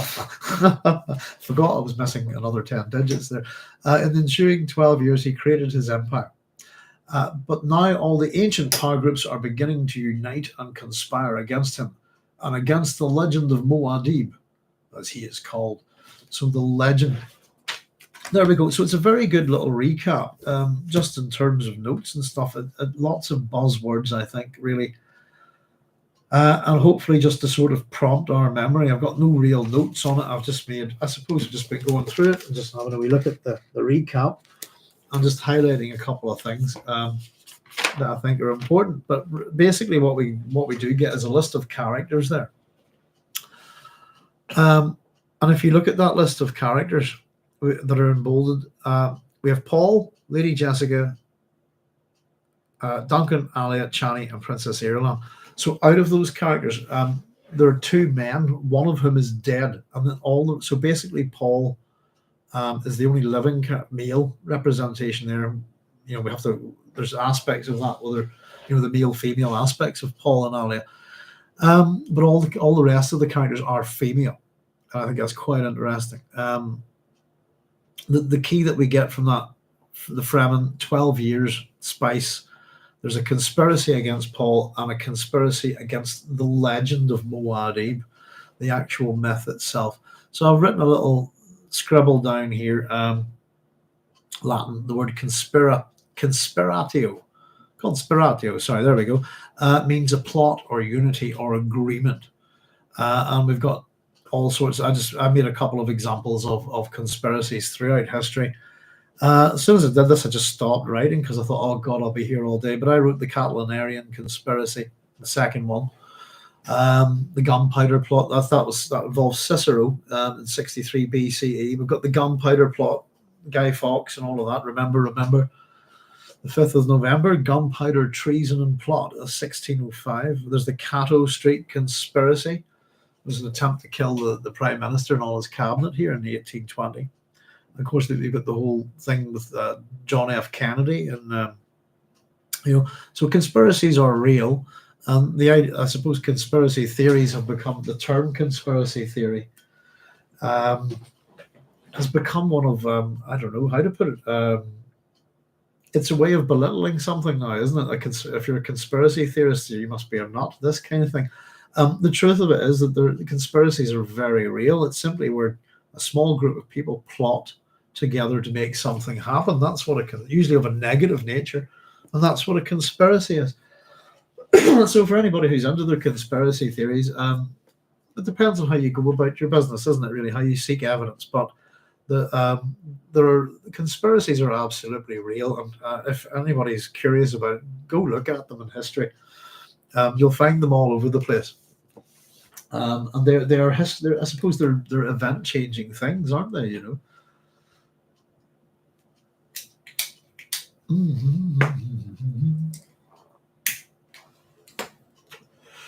Let's just catch that. Kind of how you said, an extraterrestrial mission, as opposed to Leah's terrestrial one.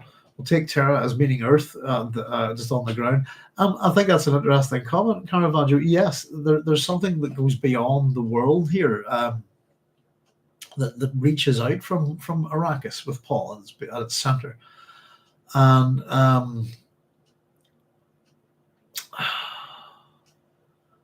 let me see. But yeah, the idea that the terrestrial one, if you like, is the climate change, is we're going to change Arrakis.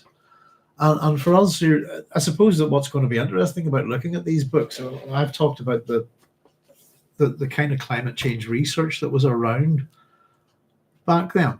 We're talking 50 years ago or so, longer, to be honest. It's very interesting to see some of the warnings and ideas that were presented back then coming to fruition now. And it's interesting that these people were warning us about stuff in 50 years' time. So we're the recipients of this warning, if you like. we get to see, we can look at our world, I suppose, via television and the internet, and we can get a larger sort of sense of things. But more importantly, I suppose, it's if you've been around long enough, you can get a sense of how the climate's changed where you live, possibly, But yes, indeed, an extraterrestrial mission as opposed to Lea's terrestrial one. There's all sorts of questions that you can raise with the idea of the planetologists and so on. I tend to look at Pardo Kynes as the villain of the piece, if you like, his thinking in some ways. You could argue that Leah is in a sense, a victim of his father in the same way that Paul is. That the sins of the son are kind of the sins of the father in the Dune universe. There's the particularly with the Five Farouche system, that there's and it's something that I don't personally believe in. I do not believe that the sins of the father are the sins of the son. They certainly don't have to be.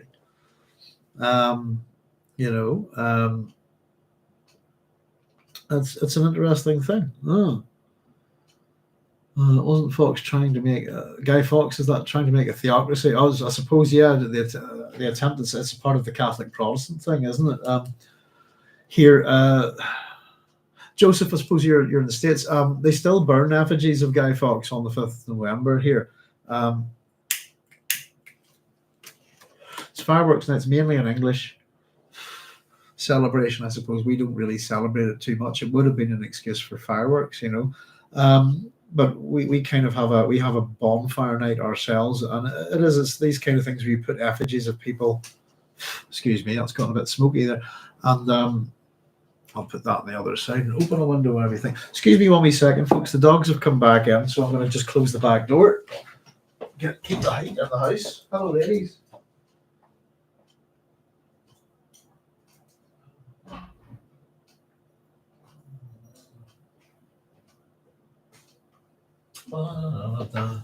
He's all right, girls. Huh? Go back with me. Oh, they're grand. I don't know if you can see. They're probably not. They're just sitting outside the door there. Sorry about that, folks. Yeah, I suppose. Yeah, it's very much. I suppose. You could argue that the monarchy within Britain at that time, I suppose, is kind of a theocracy. But I wouldn't go that far. But there's always an association between the monarchy and church in the UK. King Charles III is God's representative on earth, in the same way that the Pope is, I suppose, if I understand that correctly. And he's very much part of the divine right of kings. But of course, we've seen what Guy Fawkes has become, haven't we? A symbol, mainly due to his face is a symbol of resistance and public resist. How do we put it? What's the thing I'm thinking on? Alan Moore's, it's V for Vendetta, isn't it? V's mask is the Guy Fawkes mask, and it's kind of a combination, isn't he, of Edmund Dantes and Guy Fawkes, this kind of thing, But yeah, there are plenty of conspiracies about it, and this book's going to follow one, I suppose. We'll not get there to the second chapter, but Frank's going to tell us a bit about it. Now, I'll tell you what, just to do it, I think I was trying to figure out the right time to do this, but we do have the alternative. So we've just read you the prologue to Dune Messiah. Let me just quickly check that I'm not going to double up here. But what we'll do is we have an original opening summary here from Brian Herbert in The Road to Dune. And I just want to make sure I'm not reading anything remotely similar, and we're not. No, that's completely different. So I'll read it to you very quickly, guys, I suppose, before we hit chapter 1. I haven't made any notes on it because it's not part of our original. It's not part of the Dune novel, as far as I know. So, but we'll just see what it says. It's a couple of pages. I'll have to get some fluids in me here.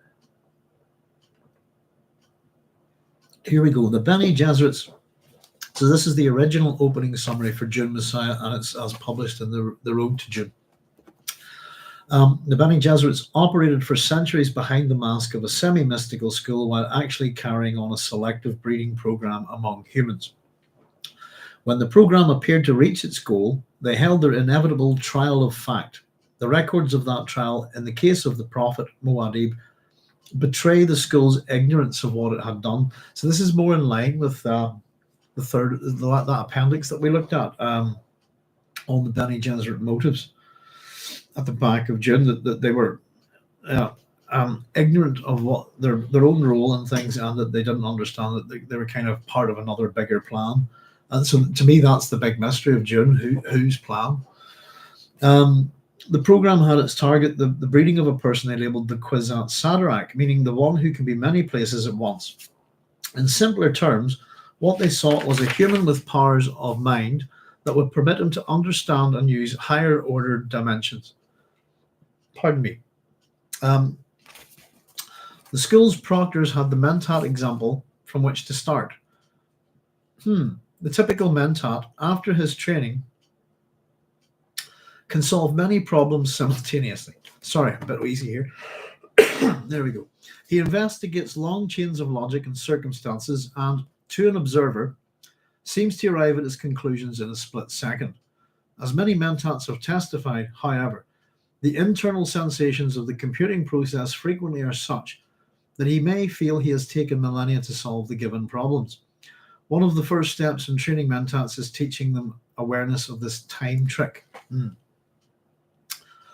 Muad'Dib, according to many of the Bene Gesserit tests, was the one they sought.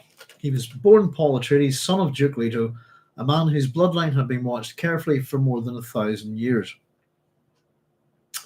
If we go the ancient Greek family, then the bloodline is much older than that, but the word is watched carefully, I suppose, the phrase. His mother, the Bene Gesserit concubine, Lady Jessica, was a natural daughter of the Baron Vladimir Harkonnen and carried gene markers of supreme importance to the program. Lady Jessica had been ordered to produce an Atreides daughter. The plan was to inbreed such a daughter with Phaedra the Harkonnen, a nephew of the Baron. The high probability here was that they would have a Kwisatz Haderach or near Kwisatz Haderach in the next generation.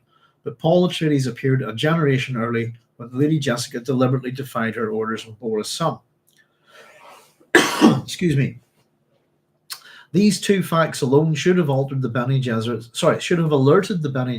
to the possibility that a wild variable had entered their plans, but there were other indications which they virtually ignored.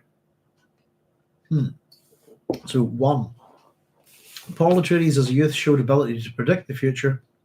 His prescient visions were accurate, penetrating, and defied fourth dimensional explanation. 2. Here, do you know something? This is reading awfully like that appendix, isn't it? The Reverend Mother Gaius Helen Mohiam, the Bene Gesserit proctor who tested Paul's humanity, testified that he surmounted more agony in the test than any other human of record. She failed to make special note of this.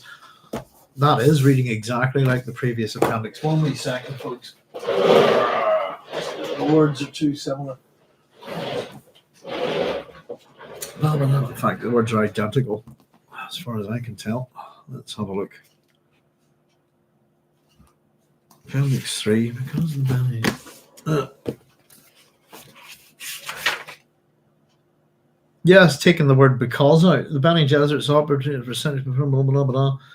Maybe right, that's a con. There you go. What another con they were breeding for. Skills. Right, some of it was different here. Some of it's different, but essentially what we've been reading so far is Appendix 3. Maybe argue the first 2 paragraphs are the same, and then we have, okay, it's not the same. Oh no, but it's very close. We're just dropping words. So 3 paragraphs for 3, skills proctors, reading for a super mentor. No, it is different. I'll go on. Sorry, but it looks like this has been cannibalized from Appendix 3. But the bit I just read is word for word. That's what triggered it in my head. It's not the same. Sorry, I'll just go on. The Reverend Mother Gaius Helen Mohiam, this is number 2. The Bene Gesserit proctor who tested Paul's humanity testified that he surmounted more agony in the test than any other human of record. She failed to make special note of this. When the 3 is when the Atreides moved to the planet Arrakis, the Fremen population of that planet hailed Paul as a prophet, the voice from the outer world. The Bene Gesserits were well aware that the rigors of such a planet as Arrakis, with its lack of open water, its vast deserts, its emphasis on basic needs for survival, produced a high proportion of sensitives. The Fremen reaction was another clue the Bene Gesserits ignored. 4. When the Harkonnens, aided by the Sardaukar soldier fanatics of the Padishah Emperor, reoccupied Arrakis, killing Paul's father and most of his troops, Paul and his mother disappeared. But almost immediately there were reports of a new religious leader amongst the Fremen, a man called Muad'Dib, who was again hailed as a prophet. The report stated clearly that he was guarded by a new Reverend Mother of the Sayadina Rite, who was the woman who bore him. Fremen records available to the Bene Gesserit stated clearly that the legends of the prophet contained these words, "He shall be born of a Bene Gesserit witch." We have in brackets then, it may be argued that the Bene Gesserits had sent their missionary protective onto Arrakis centuries earlier to implant something like this legend as a safeguard should any members of the school be trapped there and need sanctuary, and that this legend of the Lisan al-Gaib was properly to be ignored. But this is true only if you grant that they were correct in ignoring the other clues about Paul Muad'Dib. Excuse me. 5 is when the Arrakis affair boiled up, the Spacing Guild made overtures to the Bene Gesserits. The Guild hinted that its navigators, who used the spice drug of Arrakis to produce the limited prescience necessary to guide spaceships through the void, were bothered about the future, in quotation marks. This could only mean they saw a nexus, a meeting place of countless delicate decisions beyond which the path was hidden. This was a clear indication that some agency was interfering with higher order dimensions. The Bene Gesserits were well aware, this is also in brackets, that the Guild could not interfere directly with the vital spice source because Guild navigators already were dealing somewhat with higher order dimensions, such that the slightest misstep could be catastrophic. It was a known fact that Guild navigators could see no way to take control of the spice without producing just such a nexus. The obvious conclusion was that someone of higher order powers was taking control of the spice source. In the face of these facts, one has led to the inescapable conclusion that the Bene Gesserit's behavior in this affair was a product of a higher plan of which they were completely unaware. This is the summa prepared by her own agents at the request of Lady Jessica immediately following the Arrakis affair. The candor of this report amplifies its value far beyond the ordinary. So that is basically a rewrite, folks, of Appendix 3. With a couple of extra, he's just cut the front words off, the first few words off each paragraph. I don't know whether that's an attempt to disguise it or not, but that's what that is. So there we go. That's an alternative summary, and I do believe that I'm not too sure if there are different. If your copies around the world, wherever you are at, have that prologue. But there we go. So. Thought I had something a bit different for you there, and I bookmarked it, but upon reading it in detail, it was a bit of a con, wasn't it?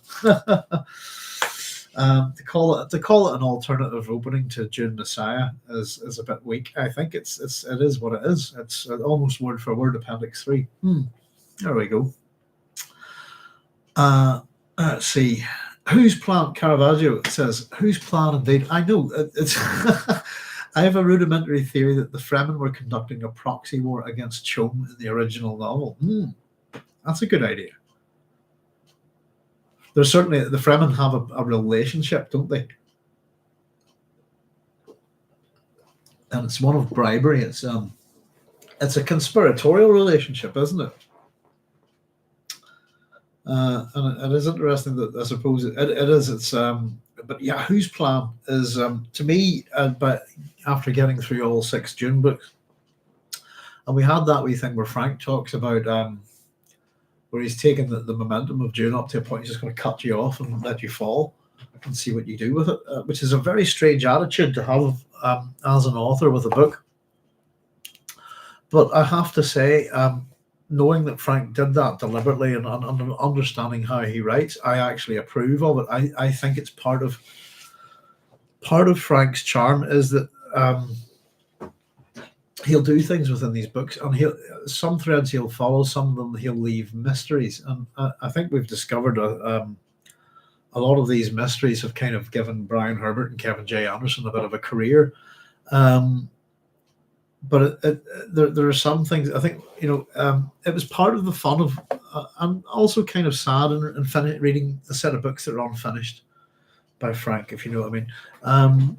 I always said that I was the sort of person who's quite used to that. I read a lot of ancient books, and some of them are in fragments, if you see what I mean. Some are unfinished, some have pieces missing.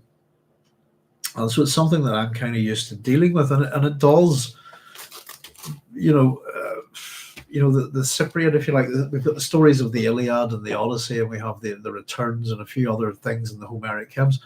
But for example, what we know of that overall story that we associate with the siege of Troy and all of these kind of things is a seriously small part of a much bigger and lost epic, which is really sad. But it allows for speculation and curiosity about such things. I think. So there we go. That was according to Frank Herbert. That was an alternative summary for. It doesn't even match its description, does it? I think that sounds like a page filler to get into the road to Dune, to be honest with you. I do get a wee bit cynical about some of these things, but that's how it's described, the original opening summary for Dune Messiah. So it possibly is the case, and it's simply become Appendix 3, because we know parts of Dune Messiah and Children of Dune were written before Dune was completed. So that there's the possibility there.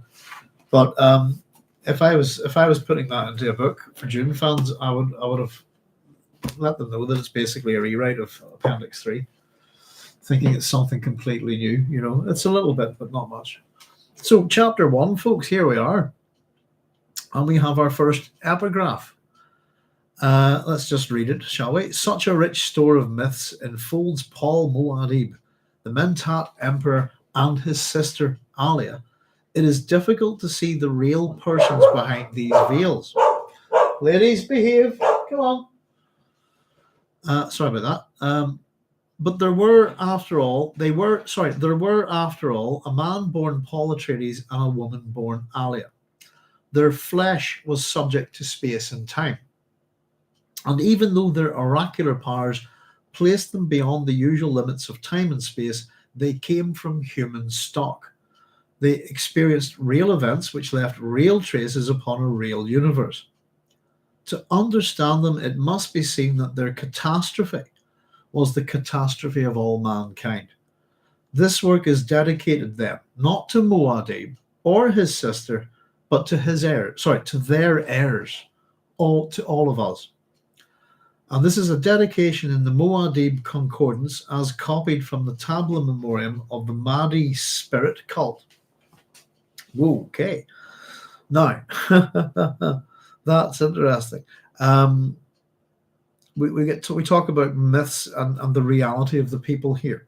It's an attempt to seem to demystify the people within this introduction, isn't it? That they're real people, they're flesh and blood. They're just, and despite their oracular powers, they came from human stock. Came from human stock as opposed to they were human stock, I suppose, is a suggestion that I think both, that they're not human anymore, possibly. Technically, I don't think they are. Which I think is interesting. Yeah.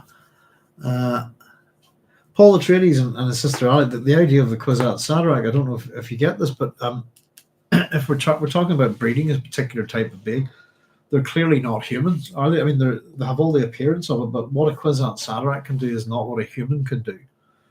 And we have to assume that they're very different. There's this genetic difference. It's got to be so slight, but so massive. I think it's a bit like the chicken and the egg, isn't it? I was discussing this with one of my students the other day.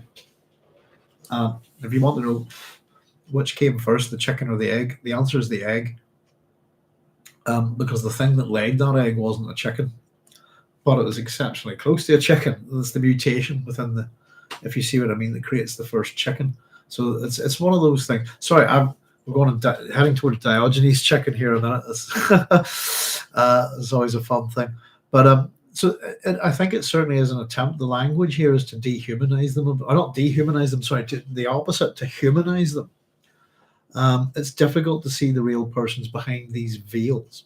What are the veils? It's the veils of the rich store of myths that enfold Paul and Alia, that they're wrapped in, that they're surrounded in these stories, these mythologies. We're talking about understanding them. It must be seen that their catastrophe, I love the word catastrophe, it's a great word, was the catastrophe of all mankind. This work is dedicated then not to Muad'Dib or his sister, but to their heirs, to all of us. So a couple of wee things that I think that are interesting about this. And first of all is that we're starting off with an actual dedication. And the dedication is to us, by the way.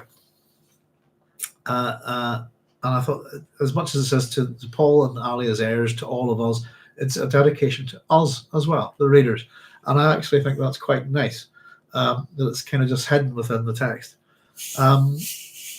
Yeah, so to understand it then, I suppose, it must be seen that their catastrophe is the catastrophe of all mankind.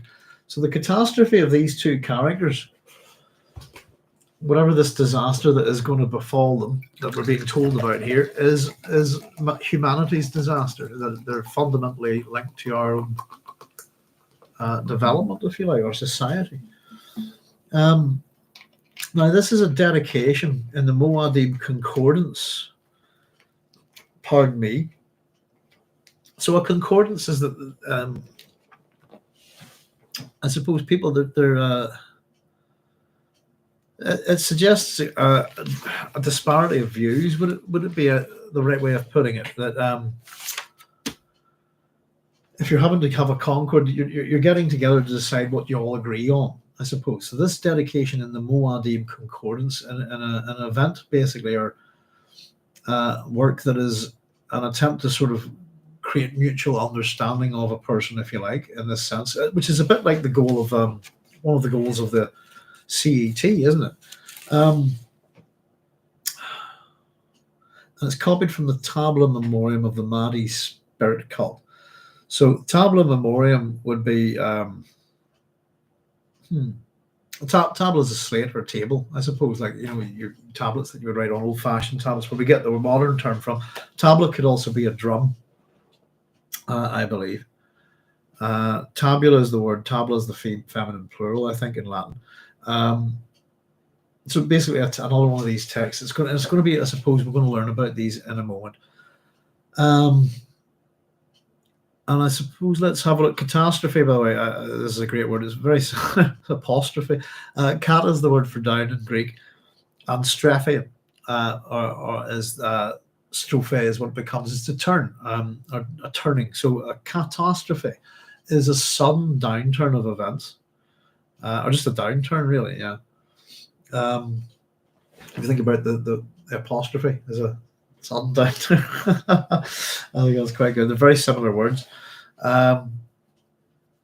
So there we go. So we've got up until this point, I suppose. Now we're going to talk about this book, this chapter 1 here, as we're about to read it, is the work of a historian. So we've had this conversation before, folks, that everything that we're reading is the work of a future writer, someone far, far in the future, who's compiling historical work to present us, first of all, what is Dune, and then secondly, what is Dune Messiah.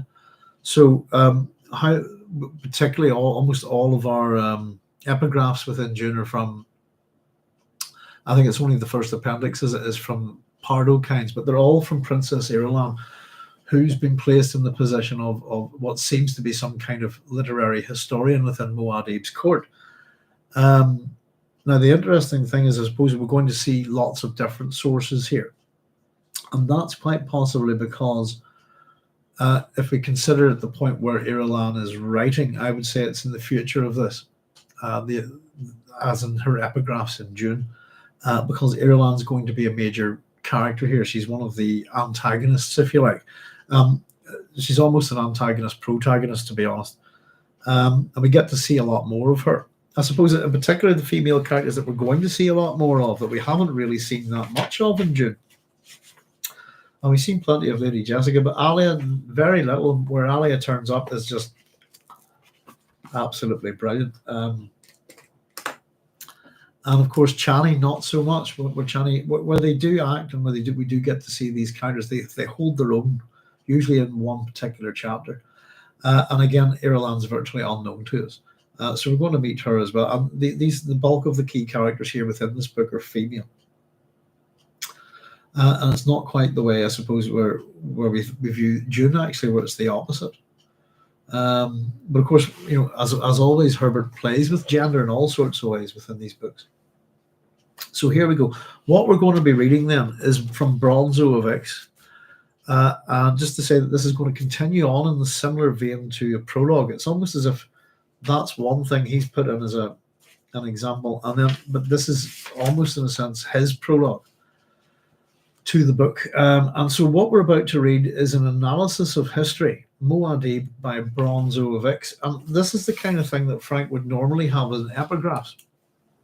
Well, he's instead, stylistically, I suppose, created an entire chapter here. And really, this is the first chapter of the book. So we've got to pay attention to what he's saying here. And there's a level of ego with this character. And I've got to say, I don't know anything about this character outside of the Dune series, but I do understand that Brian Herbert and Kevin J. Anderson have taken this character and done all sorts of things with it, which I find a bit baffling. And there was no need to. I suppose that you've got to fish for stuff if you're looking to, plunder this.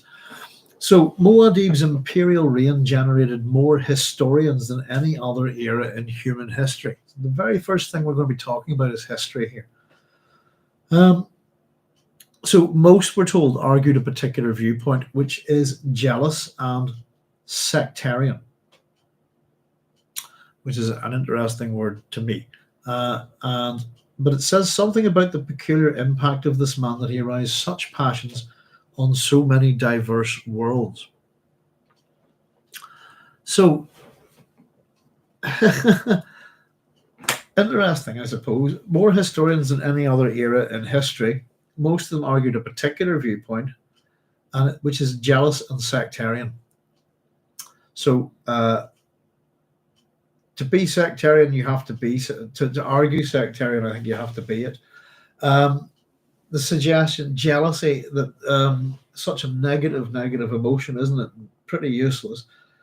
All of these two things are being presented. Sectarian is division within a religion that worships the same individual god or deities. If you like, Northern Ireland is the sectarian poster boy of planet Earth. Sectarianism, and we talk about Frank's Irish and Germanic Irish background. Ultimately, that will take us somewhere within his writing. So the problems are jealousy and sectarianism. It says something about the peculiar impact of this man and that he aroused such passions on so many diverse worlds, extraterrestrial, as we were saying. So to have, first of all, our historians arguing a particular viewpoint, to have them all arguing a particular viewpoint is probably quite dodgy. And would suggest we've talked about the problems with certain types of work, particularly with history, etc. Bias, and I've got it written down here. History and bias is what we're learning about here. What kind of bias? Sectarian jealousy, if you like. So just to explain that for anybody who's not aware, Northern Ireland is within the United Kingdom. Almost everybody here is a Christian. However, and it's almost half and half, I think, these days, but half of them are Protestant Christians, the other half are Catholic Christians. Within that, those differences is enough to be jealous and hateful and slaughter each other for no reason. And the stupid thing is, of course, that we understand they worship the same God. Yes, it beggars belief sometimes. If you can look at sectarianism you can get footage of it if you like. Just look at some of the stuff from this, on the 70s onwards here, and apart from the violence, if you actually stop and never listen to what the people say, you think they've been all huffing sulfur or something, that they're all completely mad. And listen to them, you'll go, yeah, that's mad. That's quite mental. Apologies to any psychologists or psychoanalysts out there for my use of the mad word. Mad as a March hare. But so sectarianism is a big thing. And of course, it is a religious thing here, and we're going to see how it impact. A lot of this is to do with the power systems, the people, the organizations that form around Paul Atreides. We also have to ask to a degree, how much is it their fault as well? How much do they go about this? We're told, of course, he contained the ingredients of history. Excuse me, which are that he's the ideal and the idealized. I think that's very important, particularly within people who are created into myths, I suppose. I was having a wee chat about Rosa Parks the other day, not that I know too much about Rosa Parks, and how she's viewed in America, and how I viewed her whenever I heard the story about Rosa Parks when I was growing up, which was quite different to the reality. And if you understand this, the reality, I suppose the point is what I heard about Rosa Parks when I was young was a myth. If we understand it, and that she is a person who's been put through the mythologizing process, if you see what I mean. There's a reality to Rosa Parks's actions, and then there's the story, the myth, if you see what I mean, which is so much bigger than the person and has gone beyond that person. I think the thing that in particular I was talking about was I believe that it was something that I think somebody can correct me if I'm wrong about this, but Americans, citizens of great note, are enshrined in a way within, is it your Library of Congress or something, that you write up a piece about them, and it's put there as a representation of the nation's idea of that person, if you see what I mean. And I read it a wee while back, and I find it interesting that there's Rosa Parks, who's a fascinating person. And I think the real person's more interesting than the myth, but the myth says all sorts of things. So whenever I first heard about Rosa Parks, for example, as much as I knew that Rosa Parks was a black lady, I thought the way it was told to me was that she was a little old lady. Do you understand? Of course she wasn't. She was quite a young woman. But the way when I heard it as a kid, as a little kid, because I thought, yeah, you know, what a bunch of arseholes. Quite right, Rosa Parks. Didn't understand this, but it was she was so much more powerful because she was a little old lady. Does that make sense? If you understand? And of course, as time went by, I read the real story and found out about her and the whole thing. You know, the whole civil rights movement in America and so on. And then I ended up being quite appalled about how women were silenced out of that movement, if you like, when being such key operators within it. So that's an example of it being done to a living person, or sorry, a person within our lifetime, if you like. We tend to mythologize people who stand out, or we set aside, or we wish to praise them, if you like. And we'll see this, but it's the point, I suppose, is that did Rosa Parks have any? As much as she's working towards certain goals and is quite happy to use propaganda and so on, did she have any part in the mythologizing of her own character? A little bit, I think, but not much. It's something that you can't control. If you see what I mean. I'll just catch up with your comments there. Frank saying, I was not expecting that Ireland would be an antagonist. Well, it's complicated. I suppose. Because I know her so far as the writer of Paul Muad'Dib's history. She is in part an antagonist in this book, but I think it's part of Ireland trying to find her place, I suppose, and almost probably Herbert trying to find her place as a character, but she's not altogether. Not totally, I suppose.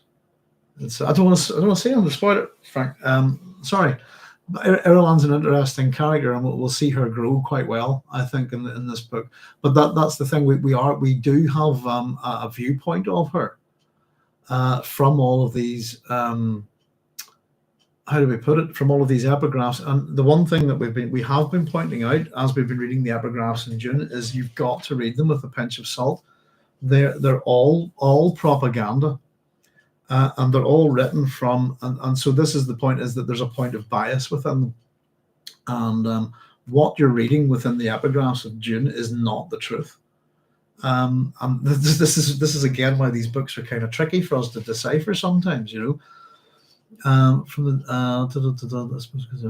the Lynch film, where I think she comes off as benign enough. Yes, well, she's presented as your narrator at the very start, and yeah, I suppose that as much as we have the comment about the women at the end of the book of Dune, where history, the comment about wives and concubines, it makes us, if we take that statement and have a look at Irulan, it makes us kind of have to reanalyze that, I think, and look at it all again,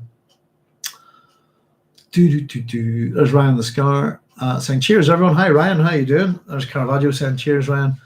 Makes perfect sense, Doc, says Caravaggio. Ms. Parks had an agenda, and so those who wrote about her had their own different agenda. Absolutely. The point I was trying to make is that I'm completely aware, if you're into history and you know how to go and find your sources and check your information, I'm completely aware of her agenda and her raison d'etre, her modus operandi, all of these kind of things. And in a sense, it's a great thing. And it was to be a very public thing. It's the thing to reach public consciousness. But as I said, what I read about that, I'm not sure what you would call that thing in America, where it's kind of like putting a literary memorial up to somebody to enshrine her in America's history, if you see what I mean, was the thing that I read. And it was an incredible piece of writing. It was fictitious, and it really made her so much more than she was. In a negative way, not a negative way, I don't know how to put it. I think the reality of Miss Parks is much more impressive than the myth. But then that's what myths are, and that's what happens. And as I said, as much as she had as you say, Caravaggio, an agenda, there was a degree of control. It was particularly the thing on the bus. It was planned.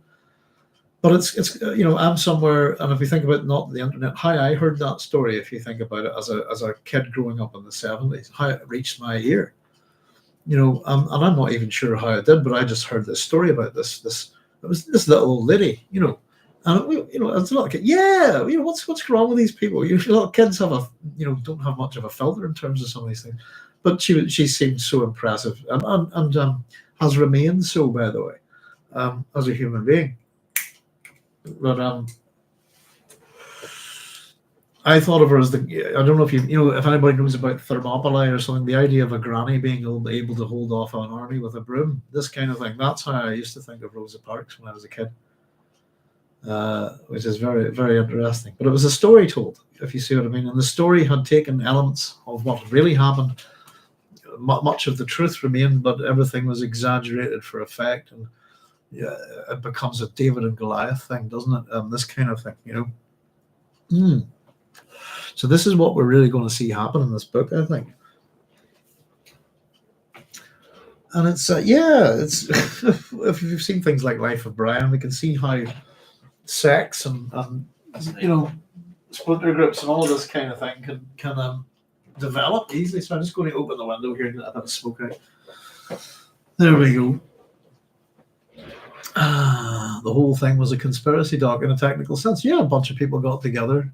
I suppose that we wouldn't call it a conspiracy because the outcome is ultimately good, I think, isn't it? I was thinking actually about how science fiction is such a good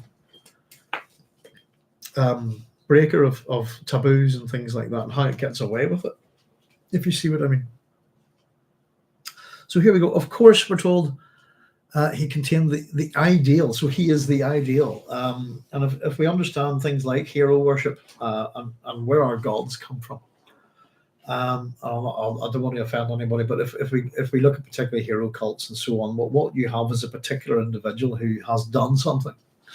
And it's one of the arguments. In fact, I wouldn't mind making a video on it, because we talk about where's the first science fiction book. One of those arguments made is the Epic of Gilgamesh is the first science fiction novel, and it's not. It is a myth, and it's an epic, but it's a myth. It's an epic poem, so it has a stylization. But what it is it has mythologized real events. So to argue, for example, that there are a number of things that you could say within the Epic of Gilgamesh that you could identify as tropes of science fiction writing. but they're also tropes of other types of writing. And the main thing is the ecological disaster that is deforestation. That Gilgamesh has brought about himself to construct Uruk. It's an interesting thing. So that's the science fiction element that people would look at. There's also aspects of immortality and so on and so forth. But simply put, if we take that there's a historical basis to Gilgamesh, which there is, then it's fair to assume that he deforested the region for timber, wood as resources, and probably didn't have the wherewithal to replant, if you see what I mean. And so that's part of the story of Gilgamesh, is he needs to go off and fight this giant in the forest. But it's about, take that as the metaphor. He needs wood, he needs trees. So that in itself isn't invention. It isn't speculation. It's something that's already happened, if you see what I mean. And this is the nature of myth. It's then the retelling of it, the story, if you like, how it warps and changes, a bit like the old idea of Chinese whispers, and how you can tell one story and with the retelling it gets bigger and better, and this kind of thing. And so ultimately, if somebody writes it down, then we have not only an epic, but we have a myth. And if we do look at mythology, for example, things like as much as you've got Herodotus is a thing I would like to point people to, I suppose, at this point. Herodotus has histories on how Herodotus has worked. How he worked and what he did was he went around getting, I suppose, local flavour of the events of, I suppose, various things that happened in the region at the time, but particularly things like the Persian Wars, and how people's local flavour worked. And when you come to someone like Apollonius of Rhodes, if you're going to read Greek mythology, you need to read Apollonius. His library of Greek mythology is the oldest extant. That he kind of did the same thing, and it's a trait that as we talk about the links between Raglan and Campbell and Young, we actually have links between Herodotus and Apollonius all the way down to Robert Graves in terms of how they approach myth. And certainly it's a similar vein to Herodotus. It's going out there and it's interviewing and gathering evidence, isn't it? But there's local flavour to it. If you take any variation of any major god, pick Odin or Zeus or Jupiter, whatever, there are thousands of versions of these gods. Each village would have, each locality would have a particular version of it, and it's interesting, They're all the same god, but they're all slightly different. And we get this with modern religion, I suppose. Religions that are what I consider modern aren't very, I suppose. But if you look at Islam and Judaism and Christianity, have the same deity, basically. And you've got three completely different representations of how you should go about living your life and worshipping that deity. And they don't agree. And then even within Christianity, you've got four gospels that can't even agree on their basic core story, It's interesting. So he's not just, he's an idea and the idealized. So it's the again, it's the idea of hero worship, if you like, but to look up to someone and go, I'd like to be like them. At the same time, they might make you look pretty stupid or small or weak or whatever, if you see what I mean. That's where the kind of the jealousy is, the idea that we can be a part of. Particularly in this country, I think everybody is the Old Testament God's best friend, and he does everything that happens in life is because they're buddies with God. I don't really believe that. But Northern Ireland is a very sort of a strange, archaic attitude to Christianity. I think it's quite extreme. I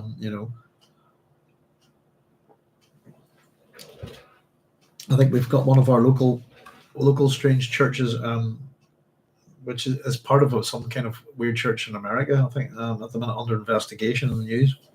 The Vineyard, I think it's called.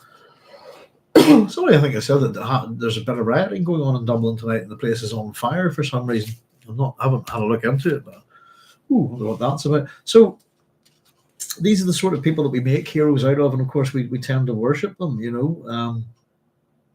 Again, this man born Paul Atreides From an ancient great family, and I also wrote an ancient Greek family because I misread that the first time, thought it just went to Greek. Of course, the Atreides and everything that's associated with that name. We're told he received the deep prana bindu training from the Lady Jessica, his Bene Gesserit mother, and had through this a superb control over muscles and nerves. So within this chapter, we're going to get some warnings about history and how we look at things, but this is basically another prologue, and it's been snuck in to sort of drop as much kind of things that have happened plus a little bit of foresight, if you like, to give us a bit of past and present, really, I suppose. But he's more than that. He was a mentad. Human computer. An intellect whose capabilities surpass those of the religiously prescribed mechanical computers used by the ancients. So that's our Butlerian jihad.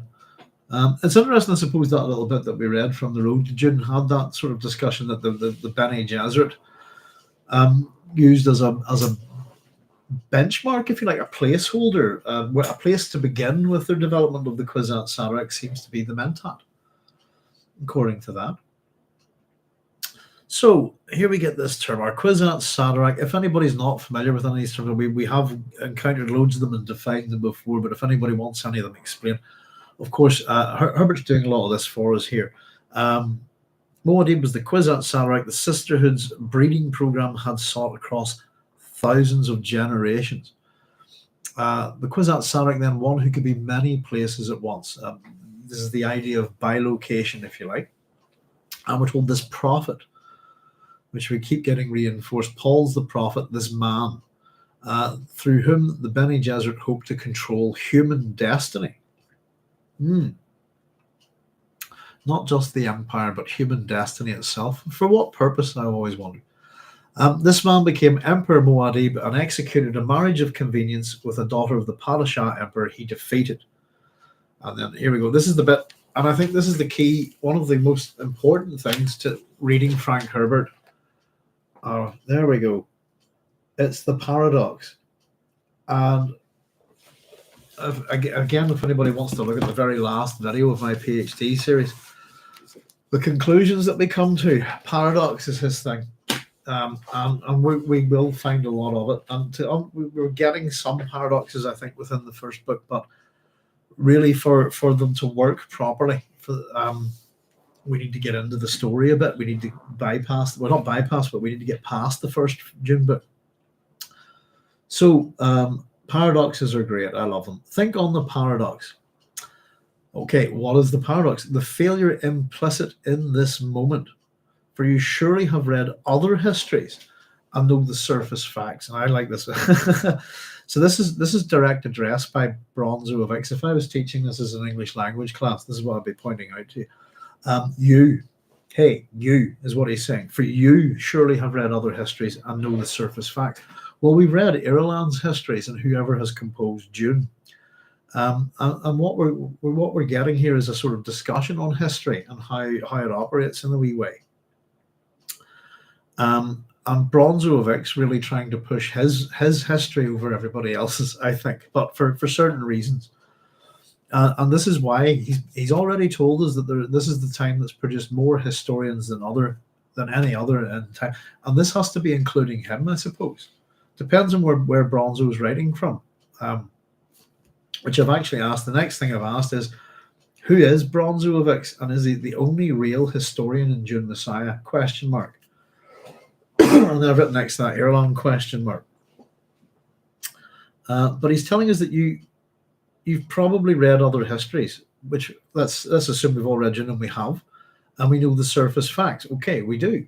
So let's go with it. Muad'Dib's wild Fremen did indeed overwhelm the Padishah Emperor the Fourth. These are these facts. So he toppled the Sardaukar legions, the allied forces of the great houses of the Landsraad, the Harkonnen armies and the mercenaries that were bought with money voted in the Landsraad. That's an important thing, I think. The reason why it's important, I think, is because if we dial her all the way back to Leto, and how Leto was managing Leto's plan. Leto the First's plan to become, whatever it is for House Atreides, but it's a move for the throne ultimately, isn't it? It's the same as everybody else's plan.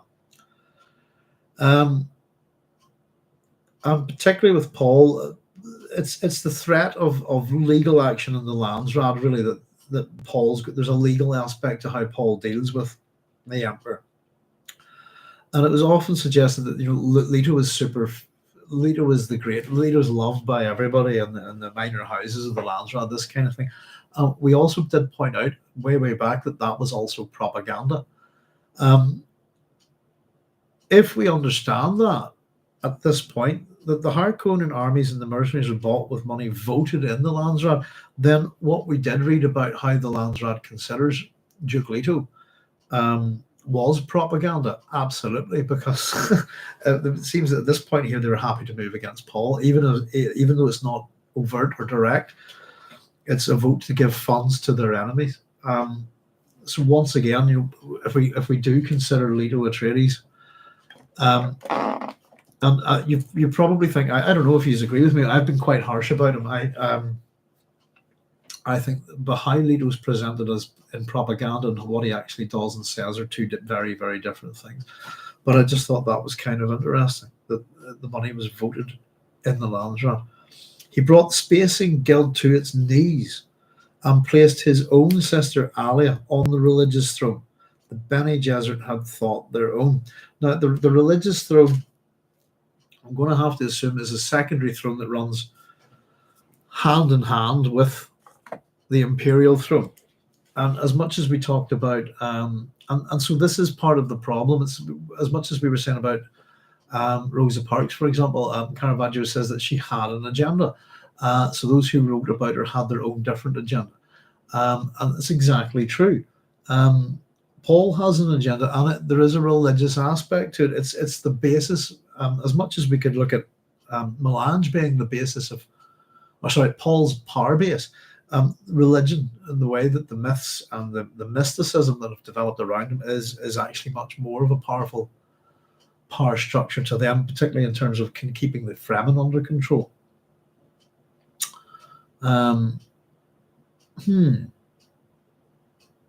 So the Bene Gesserit had thought their own, always the goal to get to this throne. The Kwisatz Haderach would be a weapon wielded from behind it. So we have this question, a nice little effective short sentence of how did he did all these things and more. And we're still thinking about the paradox. So, the marriage of convenience, all of this, Muad'Dib's Qizarate missionaries, we're told then, carried their religious war across space in a jihad whose major impetus endured only 12 standard years. But in that time, religious colonialism brought all but a fraction of the human universe under one rule. And that makes it imperialism, doesn't it? Religious colonialism is the way it's put. I kind of have a bit of a problem with that word. Colonialism is implied making colonies, and I know that the way people look at it in modern sense isn't quite how I would look at it. Colonies are different for ancient civilizations. They're lifelines to deal with population. They're often exploratory, and they're set up where other people don't live, and then become I suppose a point of trade and communication and growth between the two cities, if you like, the original city-state, if you want, and its colony. Excuse me. But religious colonialism, I suppose, very much in the modern sense. And again, I suppose when I use the word modern, I'm talking the last 400 or 500 years or so. I'm going to stop doing that. So again, we've heard some key words here, but this is a jihad that lasts 12 standard years. We're going to get the details on that later in the book, and it's not going to be pretty. And it's one of those things that it's probably the most, whenever we get to the discussion of the jihad, I suppose, it's for those of us who know Paul Atreides, it's one of the most jaw-dropping moments. I've often wondered, again, as I said, if we've been through the book club, if you've joined me on this little journey, what are your opinions about Paul at this point? We're only starting the book, but it was just more of kind of curious about your opinions of Paul at the end of June. And are you questioning? Are you doubting? Are you wondering? If you know what I mean, what is this thing? Because I've always said the warnings are all there, and I think they're kind of, as long as we pay attention, I think they're kind of obvious. That there's something happening to this guy, and he's not quite what he appears to be. So a religious war across space and a jihad whose major impetus endured only 12 standard years. That sounds like quite a long time for a big war, I suppose, in a future society. But across space, and again, the guild would have to be involved with that war, wouldn't they? Just as the emperor can't transport his Sardaukar, neither can Paul transport his Fremen. So that is a dictatorship, just to let you know. But it's a religious imperialism, as we'll find out. Do you ever notice all the words for like dictator, those kind of words? They're mostly to do with talking or writing. Authoritarian, these kind of, you're an author, you're a dictator. You dictate is to talk, isn't it? Oh dear. So, it's monopoly and empire, isn't it, as well? Everybody under a fraction of the universe, human universe, under one rule, and imperialism generally is one idea goes out, if that makes sense, and everything else comes in. It gives very little, takes an awful lot. So we're told he did this because capture of Arrakis, the planet that planet known more often as Dune, gave him a monopoly over the ultimate coin of the realm, the geriatric spice melange, the poison that gave life. So we keep encountering various properties of melange as we go.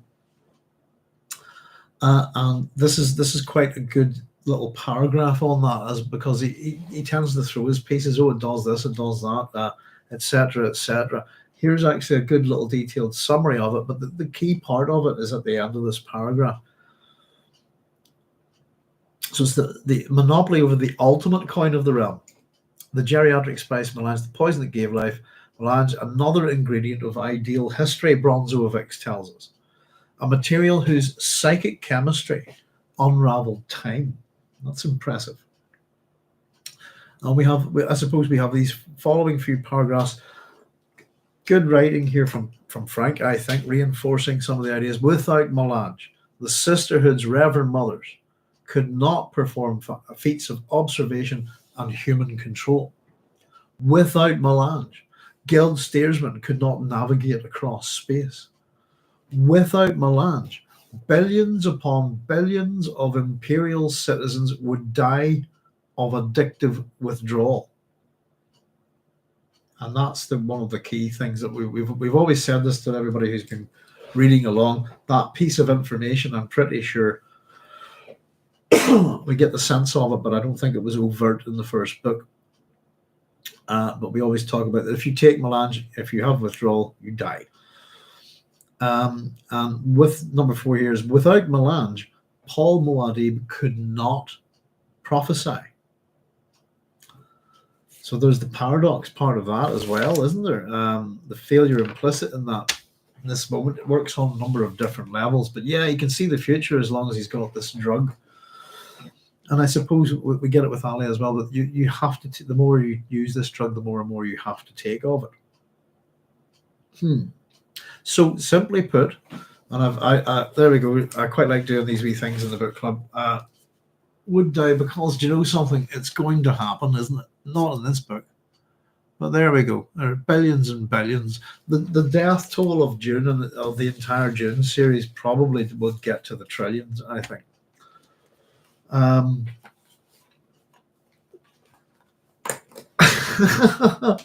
Yeah, there's so much to say about this, isn't there? We know this moment of supreme power contained failure. And I've written how, hindsight, and obviously because he's a historian. So Bronso of IX tells us this: there can be only one answer. The completely accurate and total prediction is lethal. and I've written next to this discuss, and this is a big aspect from. I suppose there's all sorts of things taken from Samuel Butler's Erewhon, but in particular, and we're going to see it in the next chapter. Actually, we're going to discuss it. I suppose maybe keep it for then. But there are a race of Erewhonians. Sorry, in Erewhon, there's a race of beings who live in Erewhon before the Erewhonians, and they are sentient. Whatever way they're created. If you understand how people are born in Erewhon, it's kind of weird. But we're told that these are a race of beings who've existed before the Erewhonians, and we're told that they were prescient, just like Paul Atreides in Erewhon, 1872. And they all kill themselves. They become extinct. And we're told that they all kill themselves within 6 months. And it raises all sorts of weird questions, I suppose, about their existence and stuff like this. But it's something I always point out about within Dune is that total prediction is death. What we have here, that completely accurate and total prediction is lethal, is the way it's put here. And it's one of the strong links, I think, between Erewhon and Dune. And I suppose whenever we get to meet Skytail, I think I will dig out the quote, because we'll dig out Erewhon and read it to you. So that'll be for episode 2. It'll be most relevant there, I think. We'll keep it for that. So I quite like the way Bronso of IX writes here, because we've had that without Melange, that repetition. He's reinforcing ideas, and it's quite good. And he goes on here now. But yeah, that's right. Very quick, just to discuss it. If you think about the nature of human beings and how they create deities, and that they're, I think there's a lovely scene in Conan the Barbarian, the film, where Conan and Subutai discuss their gods, and I always think it's a very funny scene. I smile when it's Conan talks about his god Crom, strong in his mountain, But Subutai points out to him that his god is greater than Crom, because he lives above him. He's a god of the wind and the sea. And if you can imagine that the wind erodes mountains, this kind of thing, the kind of logic that they have about whose god is greater, this kind of thing. The interesting thing about the Abrahamic deity, I suppose, is if you actually create a thought experiment and think about it, if you're omniscient, omnipresent, omnipotent, what the hell's the point of anything? You know everything before it ever happens. Nothing will ever surprise you. We'll get there. This is the actual, I suppose, real joy of reading the God Emperor of Dune, is that he's almost this person and speculates on these matters, if you like. But it must be hell, if you see what I mean, to be a deity like that. If mankind created it, then that's the ultimate hell, I suppose, is to be God. It's just the worst thing ever. You couldn't think of a worse. I couldn't possibly think of a worse punishment for anyone. It's a strange thing. Then you start getting ideas of divided gods, which are quite common, because which is an interesting thing, because if you are omnipotent, omnipresent, omniscient, you've created nothing will ever be new, nothing will ever surprise you, nothing can ever interact with you in any way. That just would give no meaning to any kind of not life, but existence of any kind, I think. And so the idea is, if you were such a being, the idea God would divide himself to understand himself, the idea that such a God would need to forget, that kind of thing. It's I'm sorry I'm rambling a bit, but it's a weird thing to think about, and I've always found it curious, and it's probably the reason why I really love God Emperor of Dune. We'll get to explore this one day.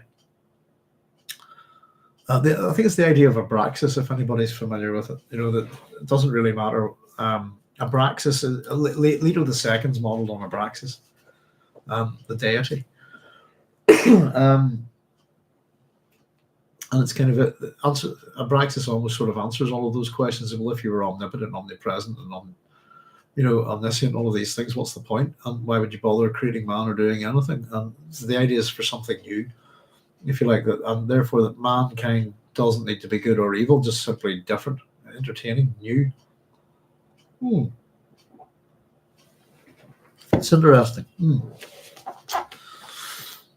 Carlos's prescience seems to be as much a trap as it is a tool. Yeah, I would agree. And of course, the other thing is that we have prescient or future or futures.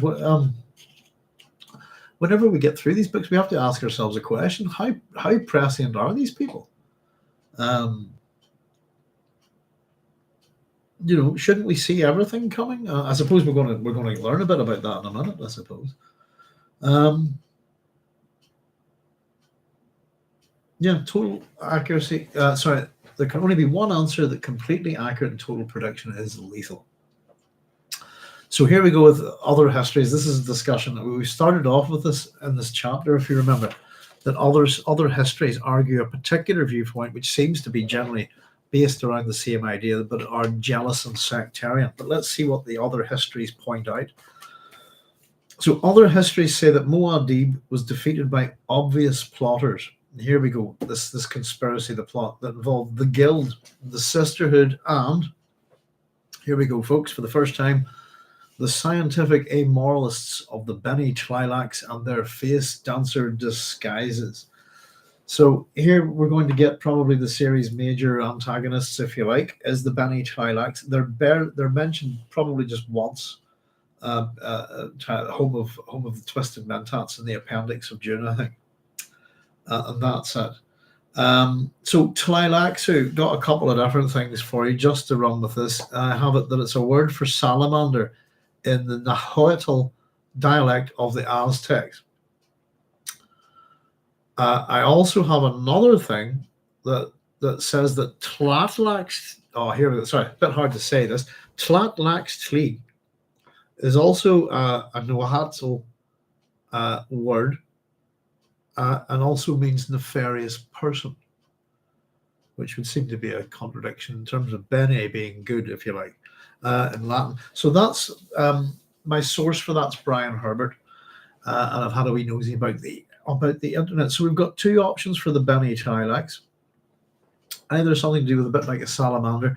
Of course, we know that the word axolotl comes from the axolotl, kind of salamanders themselves. And we do have some kind of South American. We have quite a bit of South American, South and Central American mythologies, some of which pop up within Children of Dune. Actually, the Jacurutu Seach, all of this kind of stuff. It's quite interesting. So Tleilaxu, we could go with the word salamander as we go through the books. That would make sense to us. But also nefarious person, I think, which is kind of an interesting one. And their face dancer disguises. So, the question that sort of I like to ask, is at the end of Dune, and we get this point about with the Bene Gesserit, or unaware of someone else's, that is a part of a plan of someone else's plan. The question becomes, to me, is it the Bene Tleilax's plan? The reason for that, I suppose, we'll answer in the next chapter, but it's to do with, as we've just read in the prologue, I suppose, it's to create a Kwisatz Haderach. And we're going, by the end of it, we know that, end of June, we know that Casimir Fenring is a failed Kwisatz Haderach because he's a genetic eunuch. And it looks, so the suggestion is that there's more than one, and can be more than one, and that the suggestion will be that the actually have been at this as well. So it's possible, it's a possibility that it's their plan, but I tend to like to think in terms of the Greek overlay that's on Dune, and imagine it's some kind of Zeus-like character. Well, possibly it's Frank Herbert himself is actually ultimately where I like to go. So other histories, here's our say that Muad'Dib was defeated by obvious plotters. So spoiler alert, Frank, Muad'Dib's going to be defeated. It's not me that's spoiling it, I suppose. I'm doing my best not to spoil anything about the Bene Tleilax, but who they are and what they represent will be a mystery throughout the Dune series, and it's one of those mysteries that is answered and is a major plot point, So there we go. Let's see. There's Rolando Sada saying, howdy, Doc. Hi, Rolando. How you doing? Thanks very much for joining us. Salamanders can regenerate physically. I think they're fascinating, aren't they? This is Caravaggio. Frank Ranson, nice phrase. Carlos agreed. Carlos says, my question is to do with the prescient see. My question is, do the prescient see a desired future or the path to make that future a reality? It's a very good question. And ultimately, it's the golden path we're talking about. I suppose the prescient is that there are plenty of other people that would be navigators and so on. I think so. In answer to your question, if we look at it in a broader scope within the Dune series, like navigators and so on, do they see a desired future? Well, the desired future for a navigator would be to get the shortest path between 2 points, wouldn't it? To arrive, if you like, without any incident. The golden path, I do have I must maybe make a good argument for it, but I think the golden path is individual to each person and is their vision. I suppose if you're offered a range of futures, you would pick one, wouldn't you? I suppose ultimately, I tend to look at it that if you look at, I could have 5 possible choices tomorrow, but I'm going to pick this one. Do those other 4 disappear? If you see what I mean, it's tricky to get our heads around sometimes, you know. Frank Red says, I've got to head off. Good night, all. Pleasure to be back with you all. I'll look forward to catching the rest. No worries, Frank. Thanks very much for joining us. Take it easy and have a good night. Carlos saying, thanks, Frank and Carvalho. Great question, Carlos. Yes, great questions tend to be hard to answer, don't they? A desired future. Ultimately, I think there's got to be a judgment call made there. Wouldn't it? If we make it as a thought experiment, Carlos, let's say that we were each offered five futures, that we could see 5 futures now. And that we could see that, that happens there. Oh, that's not good. Crap. Oh, I don't like that one. This one's okay. And this one's quite good. Surely we would make some kind of judgment on the futures that are offered to us, and then by making that choice, I think it would make one of them more likely to happen. Who knows? It's always funny to think. I think, well, am I trying to answer this intelligently? I don't know. And then it just could be, I don't know. Really, you know, do the prescient see a desired future? They're certainly seeing an undesirable one, I suppose, as well, which is the idea of Kralazek.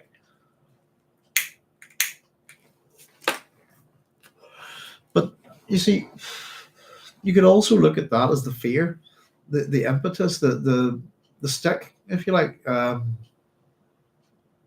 or maybe even the carrot, if you like, that fear will get people to do what you want because there's this permanent threat. You know, goodness gracious. Sorry, I got very smoky there. I'm going to open my window a wee bit here.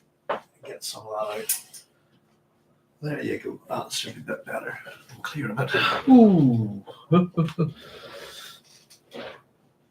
How could they reasonably know the difference when their very thoughts are changing the future? I don't know. I think it would drive you mad, wouldn't it?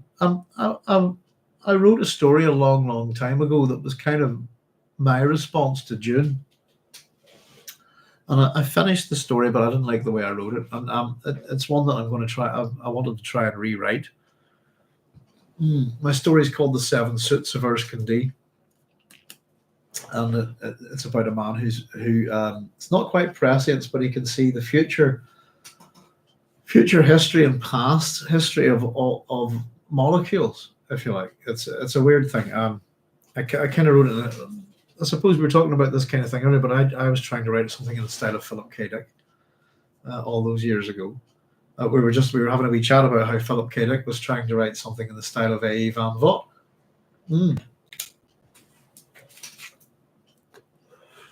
Oops. My kind of story ran with the idea that I have it written, but it's not good. But the guy eventually he can see, he experiments with it, I suppose, and then it's just that ashtray burning there. He experiments with it, I suppose, and then realizes that the trick in my story is that the character can't see his own future or past. Does that make sense? And it's about a loophole. So there's artificial intelligence. It's an AI singularity story as well. AIs are involved in it, but the idea was that the character has 7 completely unique suits made, and that what makes a conscious decision to only ever wear these suits like, for the rest of his life, no other clothes. And the way the story works was that he can't see what's going to happen to him, but each suit has like a chaotic pattern put into it that's randomized and is unique, if that makes sense. And what he does is he's able to see what happens to the suits.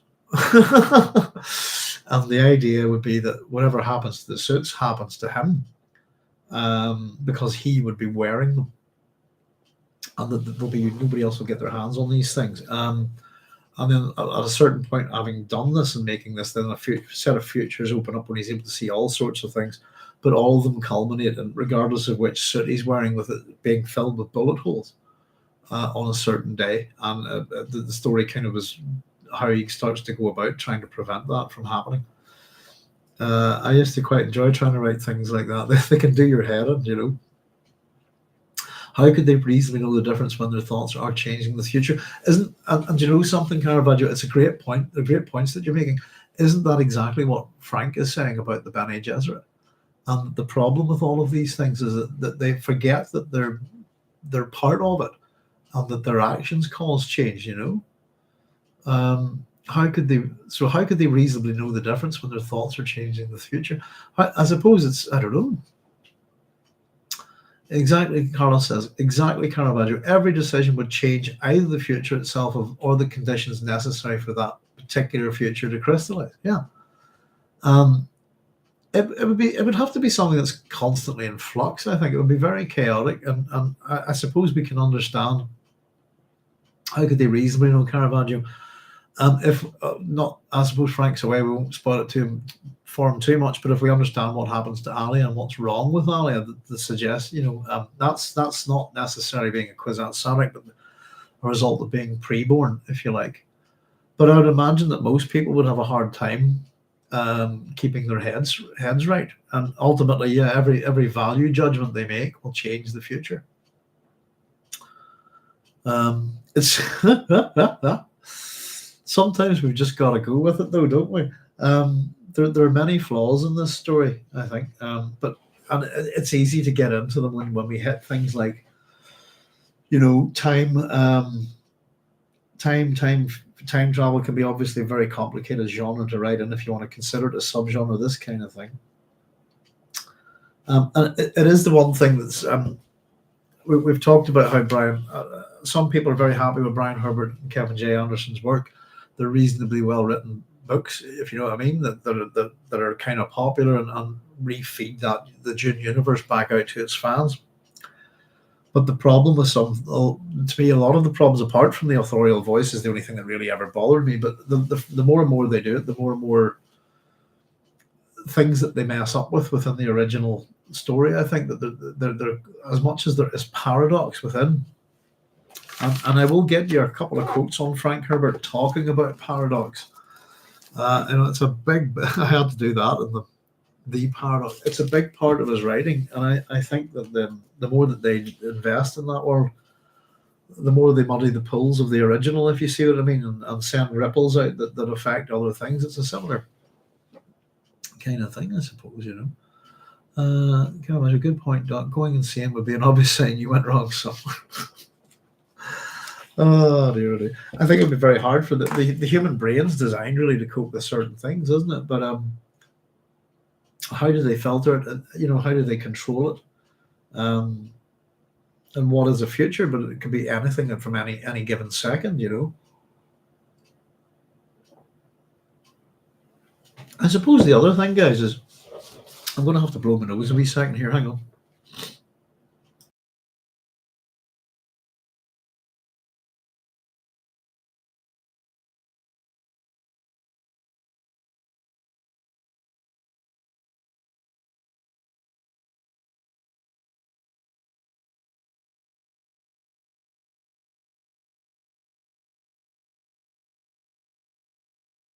There we go. Sorry about that. Bit of a change from way back when we started doing this. I didn't know. I didn't learn to Mute the microphone. Yeah, as I said, it'll be interesting when we get to that quote about the Erewhonians, the race that existed before them. It's going to be an aspect of the Bene Tleilax's Kwisatz Haderachs as well. They go mad. So the question is to say, are they sane in the first place? These people, you know, and certainly Paul's going through. As we see the end of Dune, Paul's going through a massive personality change, which ultimately, you know, has him going back on his word, telling people he'll do what he wants, and his mother is afraid of him, you know, and he reduces his female partner to a concubine. There's aspects of him I don't think are particularly good, but he's certainly he's in a state of flux. And, you know, we're also, the words that we're talking about here within this chapter that are being thrown at us in terms of our predictions of we're being given future events here. We're being told of his defeat. We're being told that of his failure. You know, and it's I suppose it's a bit like we're talking about Frodo not too long ago within Lord of the Rings. Frodo is a failed Messiah. So is Paul Atreides.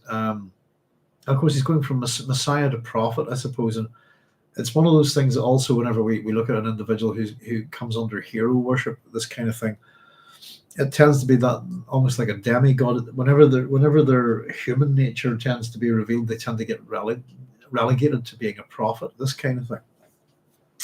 And so whenever Leto II comes along, ultimately Paul's main relegation as a prophet to the real God really strips away the last of Paul's divinity, if you like, and it's the God Emperor that really puts Paul Atreides up as a thing to be looked at and discussed and to be critical of, I think, which is very interesting because he's his son, you know.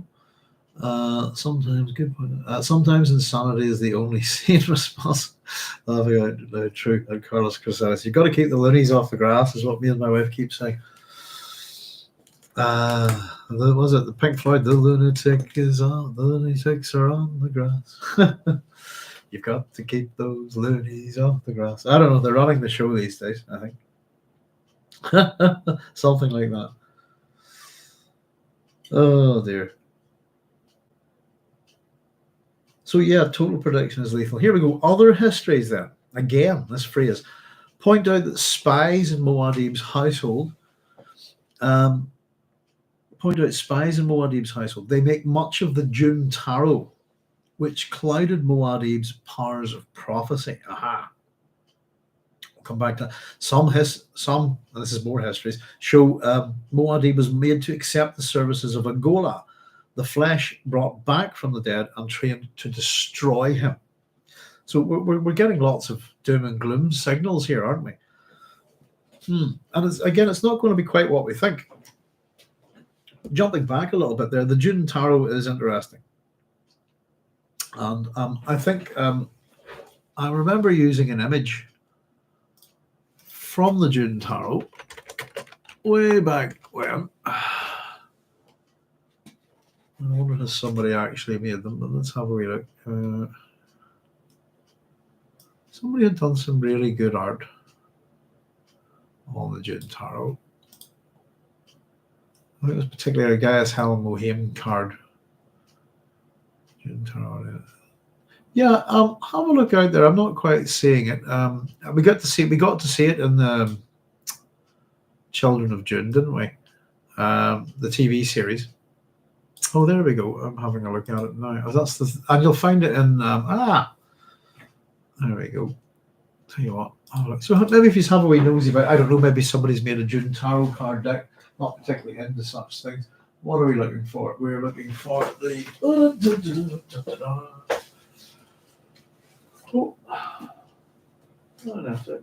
could have grabbed a couple more books there actually on Dune Messiah. Let's have a wee look.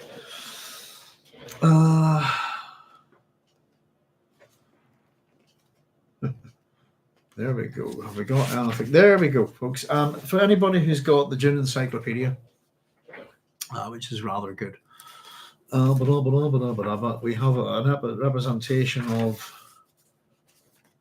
I think I might need to get a bit of sellotape into this.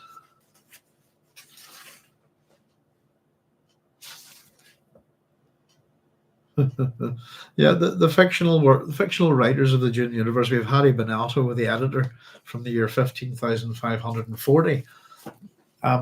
Would suggest, there you go. There's a suggestion of, way past the God Emperor's time. Here's some of the examples of the Dune Tarot. There we go. If you can see that, okay. Pretty good. These actually. This is just from the Dune Encyclopedia.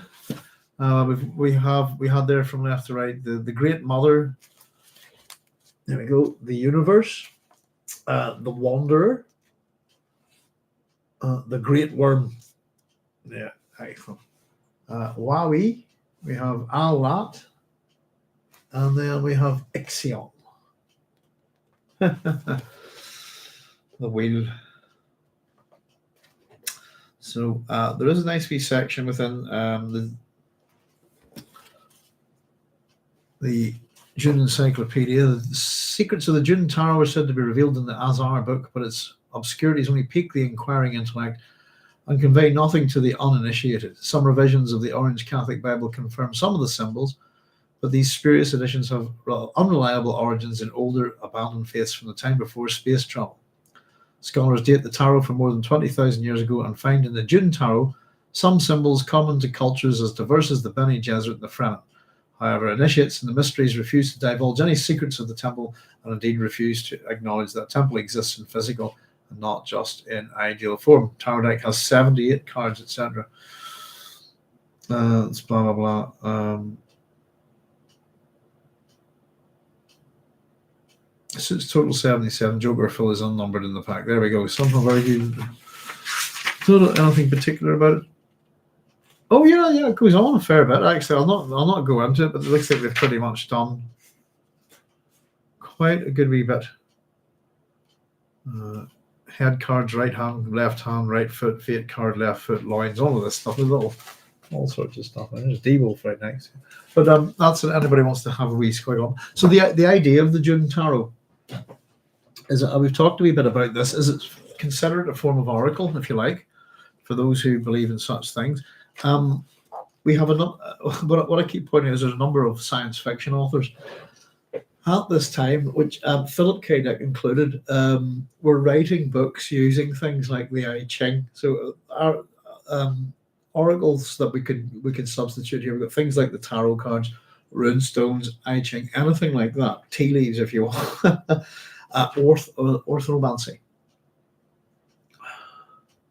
Ornithomancy, sorry. Which is the original and best of all the mancies. You could read some birds' entrails, but it's the point of attempting to divine the future, if you like, that creates. It's all down to interpretation, isn't it? I suppose, and it creates pathways. And this, in a sense, is how one of the ways that the conspiracy tries to cloud, as it's put here, Muad'Dib's powers of prophecy. So it's the use of an oracle, if you like, and I think it's quite interesting. Again, I'd probably suggest a wee bit of where Frank Herbert's interests go and so on and so forth. There's a lot of this stuff popular at the time. I'm trying to think good examples of this. What is an example of? I think The Man in the High Castle is a book written using the I Ching. I'm pretty sure. But Philip K. Dick, I think, wrote 2 or 3 books this way. Literally, let's see what will happen. And it's an interesting thing. It's almost about like rolling dice or something like that kind of thing. But it's to create the random. I think I talked to you a wee bit about how I dealt with the Northern Ireland housing executive, but what I did was I like to call it was that I dropped them what I call a Schrodinger's cat bomb, where I created multiple realities for them, if you see what I mean, and they didn't know which one of them was real. And that was the objective, was to create absolute chaos. They didn't know, so they didn't know what the hell was going on. They knew something was going on, but they had to pick one, if you see what I mean. And doesn't it say the basis of all warfare is deceit, isn't it? So it's almost I wouldn't call it supernatural form of modeling, if you like. We try not to go with the supernatural here in Dune because it's kind of products of evolution, this kind of thing. But we have got an oracular device, if you like, a deck of cards that can be used to produce a set of random possibilities, if you like, and that's going to model these histories that we're talking about. It's did David Bowie write songs with I Ching? Oh, I missed a comment or two there. Hang on. Interesting. Sorry, Carol, I just saw an interview with Frank talking about how the tarot was integrated into Dune Messiah. Is that the? I must have a wee look, see if I could find that. I think I probably have it somewhere. But is that the interview with Will C. McNally that's recorded? It's well worth listening to. I think I have a transcript of it somewhere. Didn't Bowie write songs with I Ching? I don't honestly know, Caravaggio, but I do know that it was kind of a thing at the time, and certainly science fiction books influence music and vice versa. I've no probably. I don't know. Bowie reinvented himself all the time, didn't he? That's the great thing about him. I miss David Bowie. I thought he was brilliant. Talk about science fiction music. We were having a chat about science fiction poetry the other day. I was just thinking about that, but yeah, Starman. I remember listening to Starman for the first time on a cassette, on headphones and with my Walkman in my room. I was very wee. I still have it on cassette. Actually, I've got the Changes to Bowie footprint tape. All the writing's fallen off it, if you know the labels. And it's a very conspiratorial song, isn't it? Hey, that's far out. Did you hear him too? It's such a wonderful song. But I loved David Bowie's, all that kind of stuff. He's brilliant. But I honestly couldn't comment. I wouldn't know Caravaggio, to be honest with you. But I wouldn't be surprised. There's Vela saying, stopping to say hi. Thanksgiving here. Family things to take care of. But saw you were live. Wanted to say hello. Hi Vela, happy Thanksgiving. I had no idea. It's a very much an American thing, isn't it? So happy Thanksgiving to you. I hope you have a nice day. And enjoy your turkey and all that stuff. I was kind of asking, what do you do for Christmas if you eat your turkey on Thanksgiving? But I got a few answers there, so that was interesting. I've learned a little bit about American culture tonight. So I hope you and your family have a really nice Thanksgiving. All of you guys out there, enjoy your evening, and I hope your turkey is moist and not deep fat fried. Happy Thanksgiving, yes indeed. So traditions and rituals, eh? So there we have the Dune Tarot, which is going to be an interesting thing. I'm sure, but yeah, I've seen some. I've seen an artist do that's the ones from the Dune Encyclopedia. I've seen some artists do some of the cards, and one of them was kind of the one that I used in the videos. I think was of the Gaius, Reverend Mother Gaius Helen O'Haim, and it was a fantastic bit of art, and it was kind of based on Sian Phillips from the Dune film, the David Lynch film. There we go. So the Dune Tarot, there's a little bit of mysticism here. The Gola is kind of like a ghoul, isn't it? The flesh brought back from the dead and trained to destroy him. Another, oh no, what's happening? But then we're told, but certainly they must know this Gola was Duncan Idaho. Okay, the Atreides lieutenant, who perished saving the life of young Paul. So there we go. This is why we have this character mentioned. We have a character being brought back from the dead here, Duncan Idaho. And just interestingly, just as I read this here, I'll just have to jump out a wee bit, but it says, but certainly they must know this Gola was Duncan Idaho. Who is they, by the way? We're going to have the word used 3 times coming up. They is the historians that Bronso of IX is talking about. We must know this Gola was Duncan Idaho, the Atreides lieutenant. Okay, so there you go. Frank is spoiling the book for us a bit. Again, he's going to tell us that Duncan Idaho is coming back. Who'd have thought? Who perished saving the life of young Paul. Yeah, he was dead, wasn't he? He is. Yet they delineate. This is the next little bit is on they again as the historians. Yet they delineate the Quizarati cabal, guided by Corba the panegyrist. Panegyrist, take your pick if you like. I'll explain that word in a wee second. They, again, the historians, take us step by step through Corba's plan to make a martyr of Muad'Dib, and place the blame on Chani, the Fremen concubine. Nice bit of writing from Frank there, I thought. It builds up to a nice little bits of alliteration, etc. there, and so on. Emphasizes it, doesn't, to make a martyr of Muad'Dib and Chani, the Fremen concubine. There's nice little, as much as what we're reading is it's not really a summary, is it? It's a piece of history, but it's warning us about stuff. A panegyrist, if you like, or panegyrist, take your pick, is a Greek word. A panegyrist is someone who, it's a bit like a eulogy, I suppose, but eulogies are delivered for dead people, usually, I suppose. A eulogy is a good word. So a panegyrist is someone who, how do we put it, writes or speaks in a way that praises someone, but only praise, nothing else. There's no bad aspects to it or anything like that. It's what did I write down? Faunish. Hang on. What did I write? So pan is sorry, very quickly. I thought I had an opinion on that word there. Hang on. I thought I'd written something down. Sorry. So panegyrist, if you like, if a panegyrist would write a panegyric, is a type of writing or speech, if you like. So from the Greek word pan, meaning all, agorist is the word that we get agora from, which is it's the marketplace, isn't it, in Athens? But it's an assembly place, if you like. Agoraphobic technically means you have an irrational fear of, well, it means you have an irrational fear of open spaces, don't you? But it technically means it literally means you have a fear of the market, the marketplace, if you like. So a panegyrist, it means all an assembly, so all assembled, and it's basically a panegyric is, what's the word I'm looking for? Almost like flattering. It's really flattering. Piece of writing, wouldn't say anything bad about the person at all, and that gives us a bit of a sense of, Corbin the panegyrist, if you like, is someone who's a flatterer. Let me see. I think I would go beyond that. I'm going to turn my cat fog off. Let me see if I'm thinking.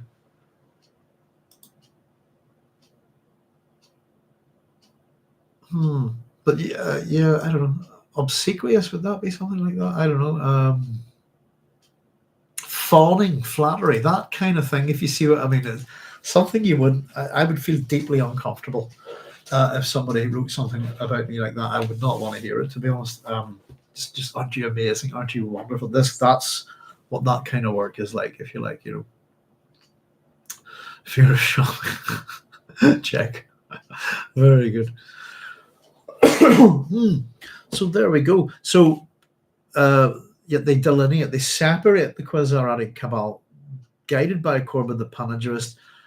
They take us step by step through Corbin's plan to make a martyr of Muad'Dib and place the blame on Chani, the Fremen concubine. So again, it's a comment on the historians of the different things. Some of them say this, that he was defeated by obvious plotters. Some point out there were spies. Some point out that he accepted the services of Angola. Others, but they separate the Quasarate cabal from these reasons. For some reason, why is that?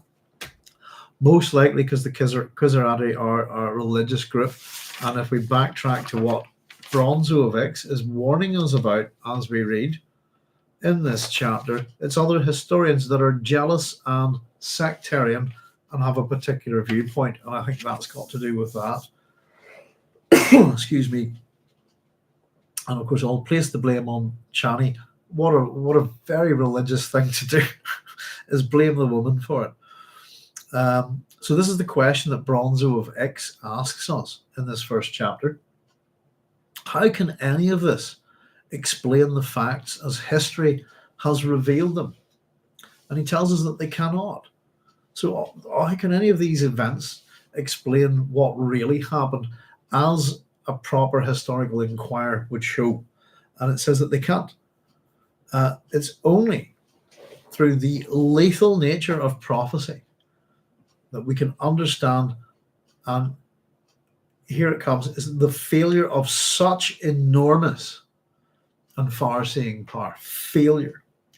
And he's saying that we just can't understand that unless it's only through the lethal nature of prophecy that we can understand it. We're getting a taste of this, because ultimately Frank does want us to understand this, doesn't he? It really is part of it. There's an attempt to educate without ramming, by Frank Herbert, without ramming stuff down your throat. He's not an educator, if you see what I mean, but he is. But he has to go about it in a different way. I would just tell you stuff. There you go. But he has to do it in a certain way, if you see what I mean. And we as readers, this is part of Herbert's talent. This first chapter is dedicated to the future descendants of Paul and Annie, but it's us. And this dedication is to us, the reader. And he's kind of telling us how you're going to, basically what we're being set up for is that we're going to be reading lots of histories of Muad'Dib as we go through this book. They're going to be our epigraphs, and we need to take them with a real pinch of salt. I think I've pointed out that we needed to do that all the way through the first, all books of Dune. Who's writing them?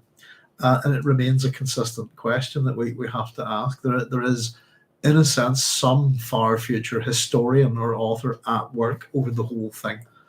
And also, it's not just that, as I say, they're presenting evidence and archives of other books and works, if you see what I mean. But Bronso of IX is really setting out his own stall here, isn't he? Hopefully, and here we go, other historians will learn something from this revelation.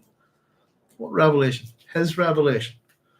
And this is where we end at the first chapter, because we find out that what we've just been reading is, of course, an analysis of history. Muad'Dib by Bronso of IX. I know that Brian Herbert. I just caught that there are books about Bronso, and he's a character. I think that they decided to make him a childhood friend of Muad'Dib. Sorry, Paul Atreides, and then have him killed by Paul or something. I don't know. This is the only appearance, I think, of Bronso of IX in Dune Messiah. And I haven't looked ahead enough to see whether he's appearing in as a historian in our other books, if you see what I mean. Just because I can't remember.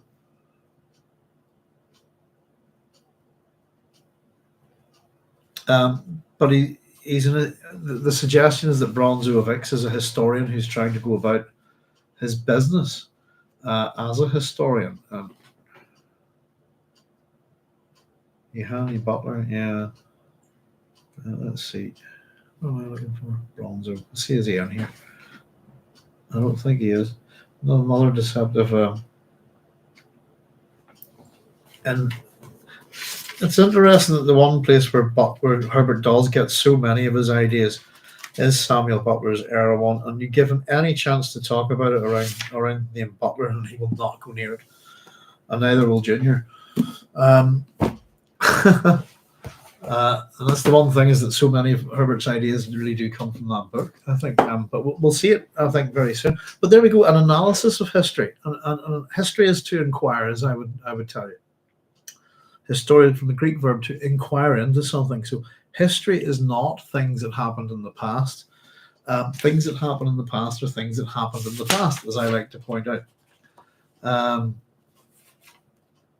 The start of our chapter 2, by the way, in terms of what we were talking earlier about hero worship and things like that, is almost something out of Raglan. If the Proverbs of Muad'Dib speak, the next chapter is going to begin with, there exists no separation between gods and men.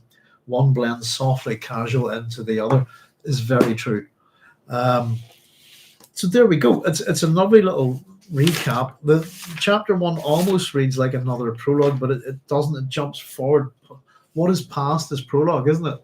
As Shakespeare would say.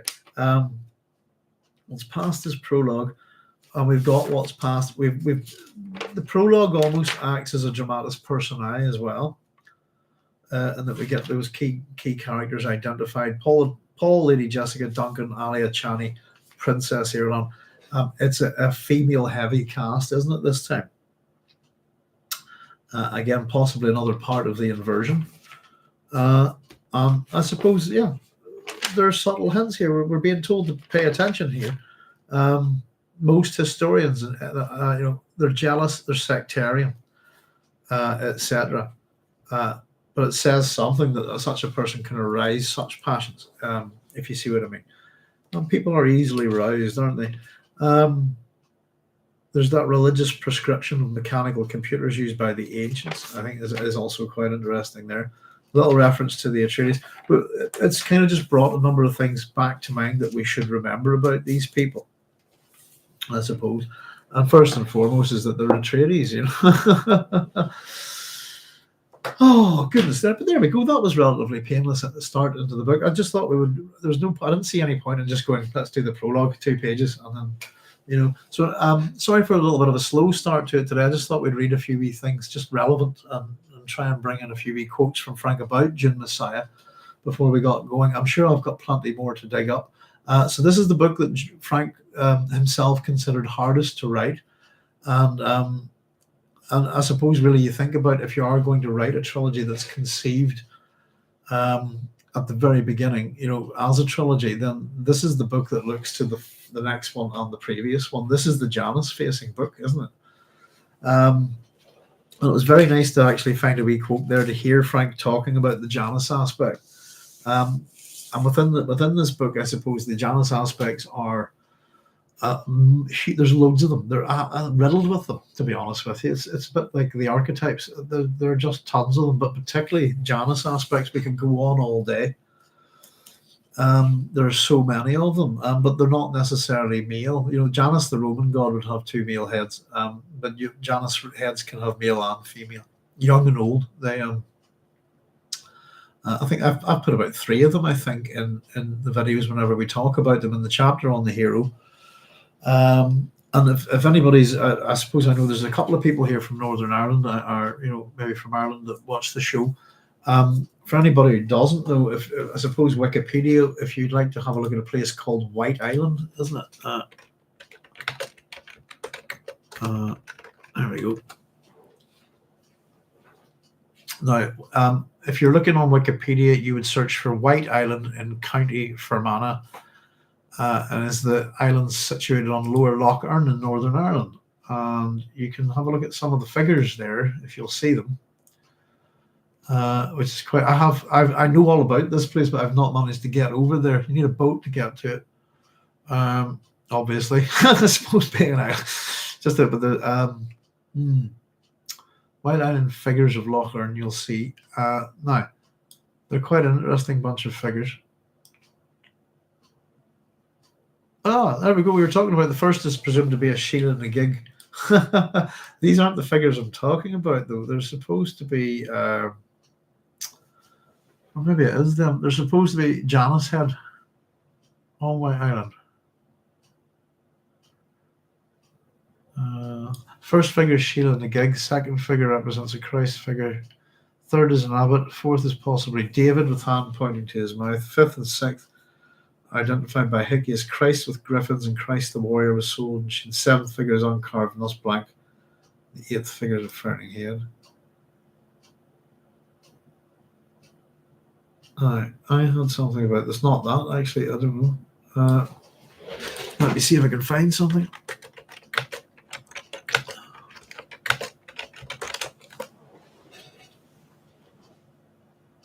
Oh, here, I'll tell you what.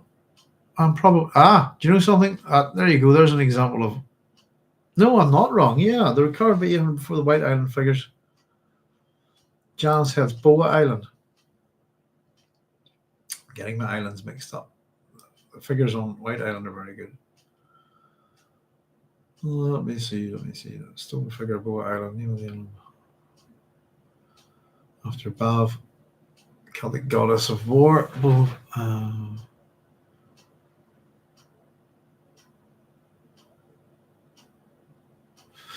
And the carrion crew, let's see.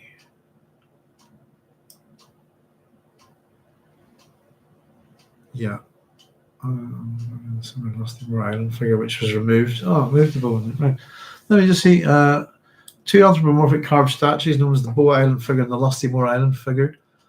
Graveyard dates from the early Christian period. Both figures badly damaged when they were first found have been placed beside each other on unrelated pillars in a graveyard. Both stone figures are generally accepted to be the likenesses of pagan deities. Here we go. The larger of the figures is the Boa Island bilateral figure, is regarded as one of the most enigmatic and remarkable stone figures in Ireland. It is called a Janus figure because it has two faces reminding some of the Roman two-headed deity Janus. However, it is not a representation of Janus. It is thought to represent a Celtic deity and could represent a Celtic goddess as readily as a god, especially given the name of the island. In Celtic culture, heads were very important because they were thought to contain a person's spirit after their deaths. Severed heads were taken in triumphs after battles. They were indeed. Used to dip them in lime and put spikes on them and use them as a weapon. They call it brain ball. Great thing. There you go. Sycophantic. Yes, absolutely. Sycophantic fauna. I think we're talking about the what is a panegyrist. It's beyond that. Yeah, it's not. I wouldn't say it's. I'll catch up. Hang on a second. Sorry, Telios Babs. Thinking about Carlos is saying Duncan's return was due to public demand for his return. Correct. That's right. Accidentally changing the direction the series would eventually take. I thought it was a strange thing to do, to be honest with you, but it works. And of course, the core of the Dune series is built around Duncan, isn't it? Telios though is saying Pangerist is an apologist, a yes man. It's I wouldn't say it's an apologist. It is maybe, but a real sycophantic head up your backside kind of thing. Just isn't he amazing? It would be. I would describe it as sort of fawning propagandist, if you like. And I would go with an apologist, generally an argument. An apologist is generally someone who makes an argument for something. But yeah, a yes man, but it's way, way past that. Sycophantic, brown nose time, that kind of thing. Really, just isn't he amazing? The wonderful. No, but there's no negatives. We'll see this from Corba's character.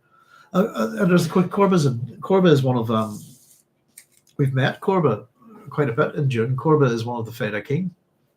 He's a reasonably, I suppose we talk about the minor characters always being important in Dune, but of all the Fremen, he's notable, I suppose, because we don't get to meet too many of them.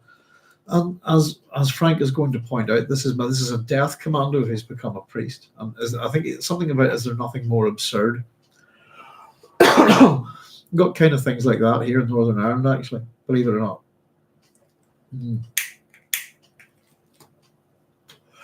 I think the head of the Orange Order, for example, which is claims to be a religious order, is former special branch guy from Northern, RUC special branch, who are major players in the Troubles, if you know anything about this place.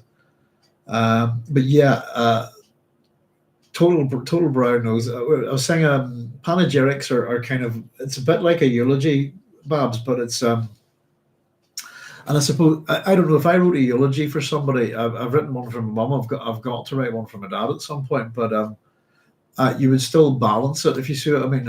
As much as I wrote a eulogy for mum, telling people it's a good word, isn't it? But to give it balance, you have to show that the person's human. In my eulogy, my mum used to be. She's been dead a long time, but my mum used to suffer from malapropisms. Which is quite endearing if you know what a malapropism is. And the best one ever so that the story I told a wee bit about her whenever she was whenever we were doing her eulogy was that she went into the doctors once, but my dad was with her, and she had cancer and so on and so forth. And she always thought she was being a bit of a bother to the doctor. And what she said to the doctor was, "Oh, doctor, you must think I'm incredibly erotic." In front of the doctor with my dad sitting there, and the poor wee man didn't know what to say. Of course, she meant to say neurotic, and I thought that was quite funny. So that was a wee example of me, just a funny story that kind of, was something that my mum did quite a lot, and people would look down on it. We actually found it quite endearing. If you see it, malapropism is kind of a word that's extremely close to the word you mean, but ever so slightly different, and just slightly different, if you like. It comes from a character called Mrs. Malaprop, who's we see Richard Brinsley Sheridan. What plays she in? she's in a play called The Rivals. I think that's it. The Rivals, yeah, by Richard Brinsley Sheridan. So she's the archetype for malapropisms, if you like. Good thing for comedy. The religion of Muad'Dib sounds like the Catholic Church of the Middle Ages. Oh, Catholic, I don't know. The Catholic Church of the Middle Ages is pretty, yeah. It sounds like the Catholic and Protestant churches of the 20th century in Northern Ireland. To me, we have this level of madness and fervor, and Ireland, particularly being a very obviously a rural country, an island, insular. Over the years, particularly the Catholic Church, and how it goes about its missionary and protective, if you like, it's been done to all our myths and stories. So our gods are relegated to little people, if you see what I mean. And there is an assimilation by, that's the best word to use, actually, complete assimilation by the Catholic Church in Ireland from way, way back. But it didn't quite completely work. And it's the interesting thing. Ireland has been invaded over and over and over again. What it did do was use our stories and myths and kind of fit them into Christianity. The story about how Connor dies, for example, Conchobar, if you like, the king of the Ulster guy, having his brain ball. I don't know if you know this. This is an interesting one, but it's an example of how Christianity gets in and starts rewriting your myths and stories, in particular. But these monks tend to be what you would call classically educated, in terms of at least they know how to write rhetoric, and they would be aware of things like the Iliad and the Odyssey and the Aeneid, this kind of thing. So the story of Connor is, there's a day of racing and performance, a day of sports, but like the Irish equivalent of the Olympic Games, if you like. And he's the king, so his job is to come out and pose, if you see what I mean, and look beautiful for all the ladies. And something happens. I can't quite remember the cause of it, but we were just talking about brains being the heads of the victims, and they take the brain out and dip it in wine, put spikes into it, and that's a slingshot bullet. It's a weapon called the brain ball. He gets hit by one of these during the games, and half of it goes inside his head, and the other half is sitting outside of his head. So they call for his surgeons, etc. And what they do is they can't remove the brain ball from inside his head, so they cut the bit off, and they sew his head up with golden thread. And what they do tell him is that he can never get. I suppose this is a story about Christianity, actually, but the story is that he's told from then on, no more getting excited. You got to take it easy. The slightest shock or freak out will make this go, and you'll die.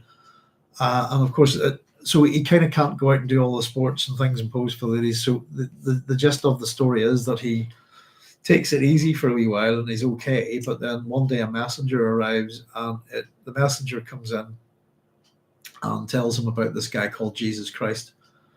And tells him all about Jesus and the fact that these guys have nailed him to a cross and killed him. And he guessed they did what? And he basically, at the point of summoning all of the armies of Ireland to attack, he gets that excited, out it pops, and he drops dead. That's why the Irish didn't come for vengeance for Jesus, because their king died at the word of the. It's one of the older stories. It's clearly takes aspects of the original myths and alters them in a Christian way, and it's a common thing with most of within Europe, almost any epic or saga.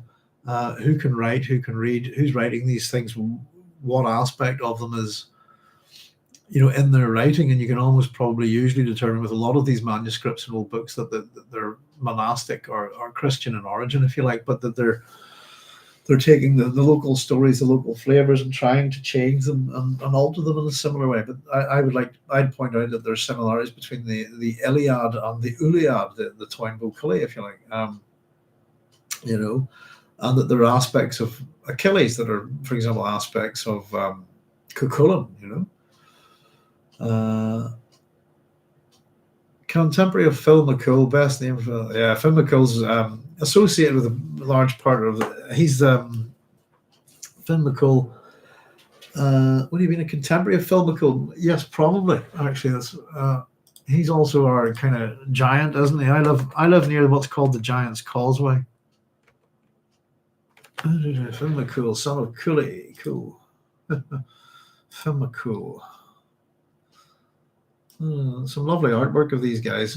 If you type them in on Wikipedia, you'll see some of Stephen Reed's illustrations. Phil McCool meets his father's old companions in the forest of Connacht. He's a hero in Irish mythology as well as later Scottish and Manx folklore. He's the leader of the Fianna bands, as the Red Branch and all of this stuff, isn't it? As I recall correctly. So it's where you get the derogatory word Fenian from. But actually the stories of him are what form up what's called the Fianna cycle, or the Fenian cycle of myths. Within much of it is narrated by his son, who's the poet Oisin. And Oisin would be very similar. We talked about Oisin being similar to Leat Kynes, by the way. And the association with the hare. And Oisin would be the equivalent, the Irish equivalent of Orpheus, if you like. He's our, great musician, that kind of thing. Question is he a contemporary of Connemara? I'm not sure.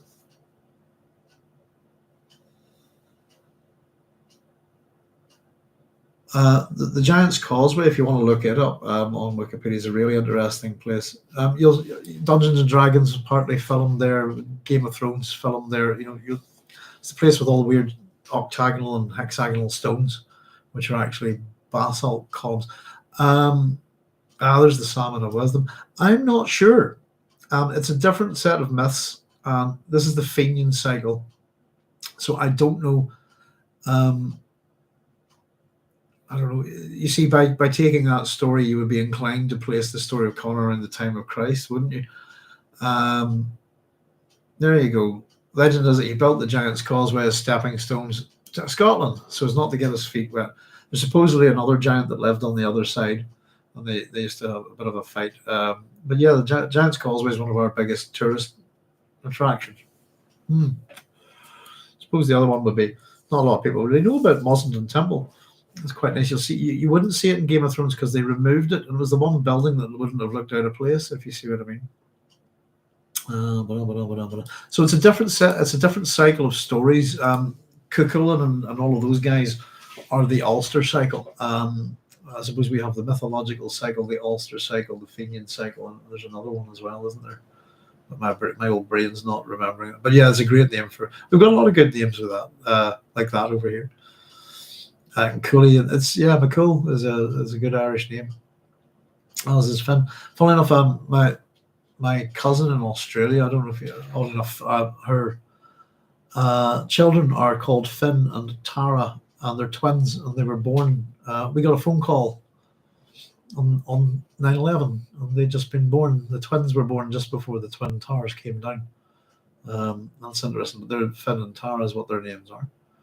But yeah, we have four major mythological cycles here, but it's a separate one. But at the same time, Finn McCool, we're talking about that is completely associated with where I live. So I don't know, what does the Giant's Causeway got to say about it on Wikipedia? There we go, Giant's Causeway. Northern Ireland National Trust. Boo! We hate the National Trust in this country. See, that should be an Northern Irish National Park or something like that, but National Trust are an English company. That's a World Heritage Site. Let's see, 40,000 interlocking basalt columns, the result of ancient volcanic fissure eruption. And so the character of Finn McCool, let's see, most of them are hexagonal, some have 4, 5, 7, or 8 sides. Tallest are about 12 meters. But the stories of Finn McCool and this part of the world there you are completely associated with him. According to legend, the columns are the remains of a causeway built by a giant. The story goes that the Irish giant Finn McCool from the Fenian cycle of Gaelic mythology was challenged to a fight by the Scottish giant Benandonner. Finn accepted the challenge and built the causeway across the North Channel so that the two could meet. In one version of the story, Finn defeats Benandonner Benandonner in another, Finn hides from Benandonner when he realizes that his foe is much bigger than he is. Finn's wife, Sav, disguises Finn as a baby and tucks him in a cradle. When Benandonner sees the size of the baby, he reckons that its father, Finn, must be a giant amongst giants. He flees back to Scotland in fright, destroying the causeway behind him so that Finn would be unable to chase him down. Across the sea, there are identical basalt columns as part of the same lava flow at Fingal's Cave on the Scottish Isle of Staffa, and it's possible that the story was influenced by this. There you go.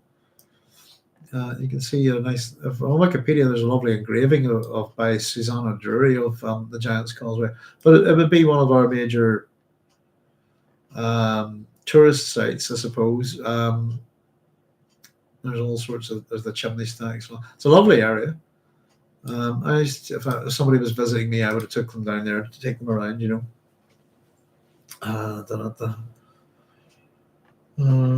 Portrush near Giant's Causeway is a lovely seaside town. Highly recommended. Yes, where I'm at, we call it. It's known as the North Coast Triangle, if you like. So the three towns make a triangle, and that's where the Northwest 200 races go. So the three towns are Portrush, Portstewart, and Coleraine. Portrush is okay. I don't know. Don't worry, Doc. I didn't give the National Trust a penny. Laughing out loud. But well, oddly enough, before they got a hold of these places, same as Mussenden Temple, I got married in Mussenden Temple and paid $2,000 for the right to have the place for the day. But I used to walk around there when I was a kid, and the National Trust weren't there. And it's the same with one of our local beaches. You can't go down onto it with your vehicle anymore. And all honesty, their arguments that they make are bullshit. And they tend to say, "Oh, you local people are wrecking these things." And you know something, the quality of the sites have gone down since the National Trust have taken over them. That's the way I look at it. Local people used to look after them just fine, but I'm not that bothered. But yeah, we've had to deal with them obviously because we wanted to get the National Trust. We wanted to rent Mussenden Temple. We wanted to get married there, so I was not too impressed. But they were good enough. They were nice enough too, as I suppose. But yeah, so if you look at Mussenden Temple, you'll see that the reading room. That's where I got married. That's the scene in Game of Thrones where they burn all the effigies of the seven, if you like. The cliff up above it, that's where the temple is, and the wee reading room. That's where I got married. Beautiful. It's based on the Temple of Vestia, I think. But there we go. Yeah, so that's an interesting hero, Finn McCool. Yeah, the Irish mythology, for anybody who's into their myths. Irish mythology is pretty good. I don't know what books I would recommend to you, but the Toyne is our epic, our national epic, if you like. Let me just. That's how I suppose, or the Toyne Bocully. Oh, I wouldn't know how to spell that word again. Truly, hang on a second. I'll get it right. God, I used to have to. I got one recently, didn't I? Where would you be? Where will we see you? The Toyne. There you are. Next to the Nibelungliad.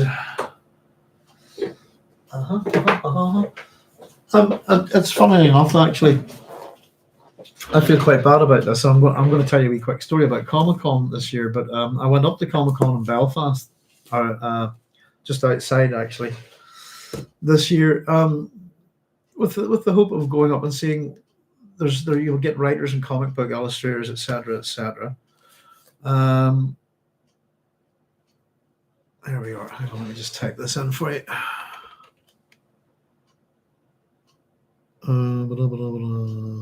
NGE. There we go. That's it. The Toyne Bocully. That last one's Cully.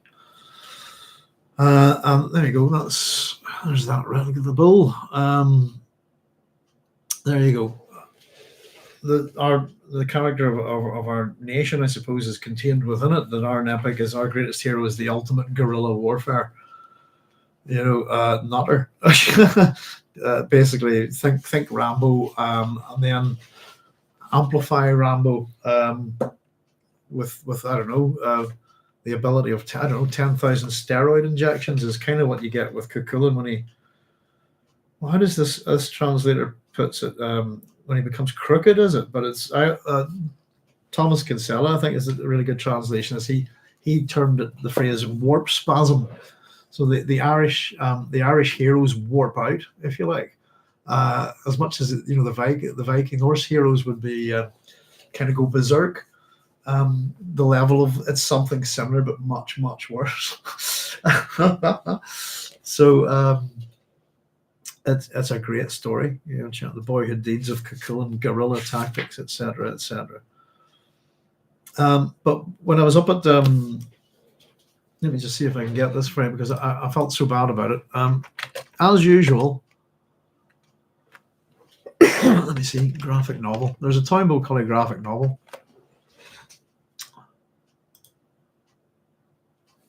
There we go. It looks like there's a few. Let me see. The people. Let me see if I can find this now. Just a wee second. The different translations. That looks like it. Yeah, there we go. I'll tell you about it a wee bit, but I'll give you a wee link to it. Actually, I think this is. There we go. There's a graphic novel version of it. I met the authors and artists. Sadly, Antoine Common O'Reilly, by the looks of it, as the author. I'm not too sure. I met the artist, so I'm not too sure. Now, my real problem with this is kind of weird, I suppose, but I made it clear to him. The point is, I suppose, I was up sniffing around for any chance of a Northern Irish or Irish science fiction writer. And we like to point out that there's no such thing in this country. And I once again was correct. The two people that I found there, one was promoting this as a graphic novel, which they'd done. And I looked at it, and the thing that really bothered me about it, and I made the mistake of saying it out loud, because I'm kind of like that, was it's all the inking is red. All of it inside and out. It's not this, by the way. It's just all of its line drawings done with red, and it looks fantastic. But I don't know if you're familiar with red, green color blindness or any of that sort of stuff. I couldn't look at it, and I kind of said as much, not realizing that the artist was standing in front of me. I hadn't been introduced to him as such, and I ended up. He kind of was a bit insulting to me. He kind of called me, asking if I was. Dressed as a cosplayer. I get this as if I was Indiana Jones, and I just went, no. And then I was asking, I thought the book was really interesting. I thought it was nice to see a new translation. And oddly enough, I was telling them about this new translation that I had read and the differences between it and Kinsella's translation. And I said, just amazing choice by the artist. Why draw all of it in red like that? With is he not aware of things like this? And then he basically said he was the artist. So we kind of accidentally insulted each other by just trying to be overly polite or just not understanding things, I suppose. And I did. The only thing about it was that's my eyesight. And I actually was kind of trying to look for stuff to promote on the station, that kind of thing. And I had a look at it, and if the red ink didn't bother you, it would be an incredible thing to read. And certainly, I was impressed by it. I just wanted to know, why the hell did you do that? If you'd drawn this in black or black and white or anything else, I would have bought one right here and right there and then, because it would have been worth having. And I like epics and things like that, epics and sagas and so on. And I find this one a bit cookie, to be honest with you. I enjoyed reading it, but I wasn't 100% impressed by the actual presentation of the book, how the story was set out, particularly some fragments and stuff. Yeah. And much as it has the final battle, it ends without the death of Cuchulainn, which you had to go and reread somewhere else after I read it, which is a bit annoying. So there you go. But that was the interesting thing. That was the copy of the Toyn as a graphic novel. I suppose they were talking about the Irish heroes and so on, but Cuchulainn would be there's Cuchulainn, there's Finn McCool, there's Finn McCart, isn't there? Cormac McCart, isn't it? And I don't know, the my family name are meant to be a bit the soldier thing, the Sloan, Sloey is meant to be my patronymic ancestor, isn't he? We're all descendants of Sloey. This is where you get Sloan from. But yes, what could I recommend? If you good books on Irish mythology, I suppose. I would if you wanted to read it, I'd still go with Thomas Kinsella's translation of the Twine. This new one that's come out with Penguin Classics is translated by Kieran Carson. We have that other version there, for example, the lads doing that graphic novel. So I was kind of looking forward. Maybe I just all one of those things that could have been interesting. We could have kind of went back and spoke to them actually and suggested if they'd like to come to the station someday and maybe interview them about their book and said I tried to make up for it, but I don't think they'll bother getting in touch. But it was one of those things where I felt bad and I thought I'd mention it. And I genuinely would have bought it if it wasn't already. Irish mythology. Lady Gregory's got a good book. Let's see. T.W. Rolleston, I think, is he Greek and Roman? Hang on. No, he's not. Yeah, let's see. Who's that? Lady Gregory. There you go. I'll tell you. Oh, my old brain's not so bad. T.W. Rolleston. So if anybody, there's a lot of Irish mythology. It's goodness gracious. So I would, if you want to get a really good sense of it, the writing's quite small in this. This book is nearly 600 pages. This is Lady Gregory. Lady Gregory's Complete Irish Mythology with a foreword by William Butler Yeats. This is the Irish Literary Revival people, who I'm not a particular fan of, but this is a particular good one. This is not really Irish, it's more broad. This is T.W. Rolleston's Celtic Myths and Legends. You can get these copies of these books pretty cheap, I think.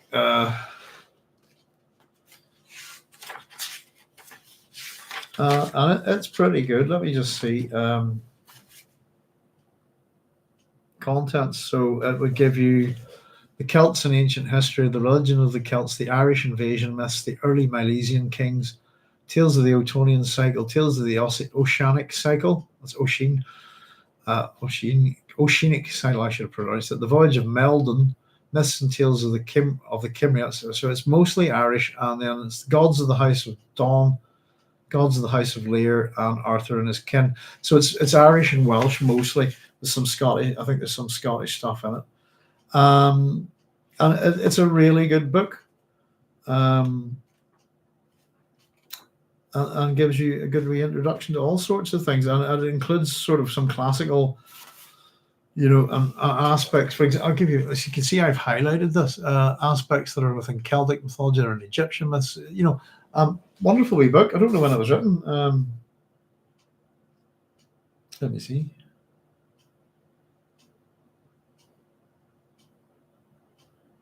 Yeah, great wee book. It's got lovely illustrations and plates in it as well.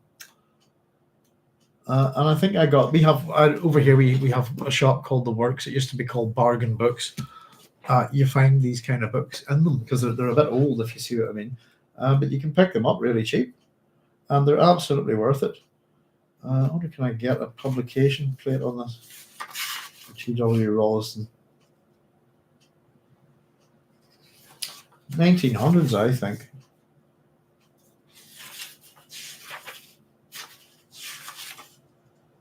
No, there's no publication date on this here.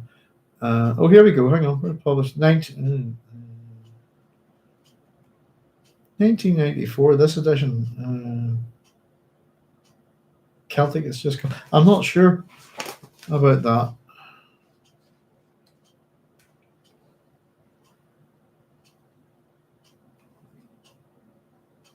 Past may be forgotten, but it never dies. Very good. So if you wanted something that would kind of cover all of those mythological cycles, those two books in their entirety, and they're kind of, you can just pick them up and drop them in sections. They're quite, there's lots to them. That would give you a fair good read, a pretty good understanding of Irish and Celtic mythology. As I said, there is a commonality to some of the stuff. That you'll see associations, and again, you have to consider who was writing down our epics and sagas and kind of things like that. Also, at the same time here, our myths have lots of local flavor and local character. And essentially, you get some of our characters. Of course, Finn McCool would be a man, and in some aspects, he becomes a giant. A lot of our mythological characters have been relegated to the idea of like humorous leprechauns and the little people who know, oh, that's to be sure, this kind of nonsense. And that's really much with our kind of Celtic gods are more what you would think of as kind of elves, if you like, Tolkien's kind of elves, those kind of things. In fact, we have elves, don't we? The Shay and so on. Fairies. But they're a race of beings. So it's interesting that of all the Catholicism did assimilate into Irish culture, though it twisted its, I suppose, its mythological and literary character. But the what we call the Protestant side of Northern Ireland, which would have come from mostly English and Scottish planters, if you like, they did not. They're the only group never to assimilate into Northern Ireland at all. Which is interesting. And so that's where you get all of the stuff about Northern Ireland and the siege mentality that they would have in the separation of 6 counties off for the Protestants and the rest for the Catholic, this kind of nonsense. And mythology still plays a large part of the control that particularly terrorist groups operate under, and how they influence the community and the symbols that they use. And the most interesting one of them all is Cuchulainn, because he's a hero.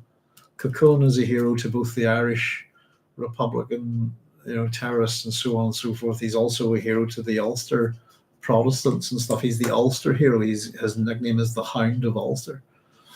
And so it's interesting that you have to, once again, the whole idea of sectarianism, where everyone worships the same God, but you have to kill each other because you can't agree on how you're going to worship that person.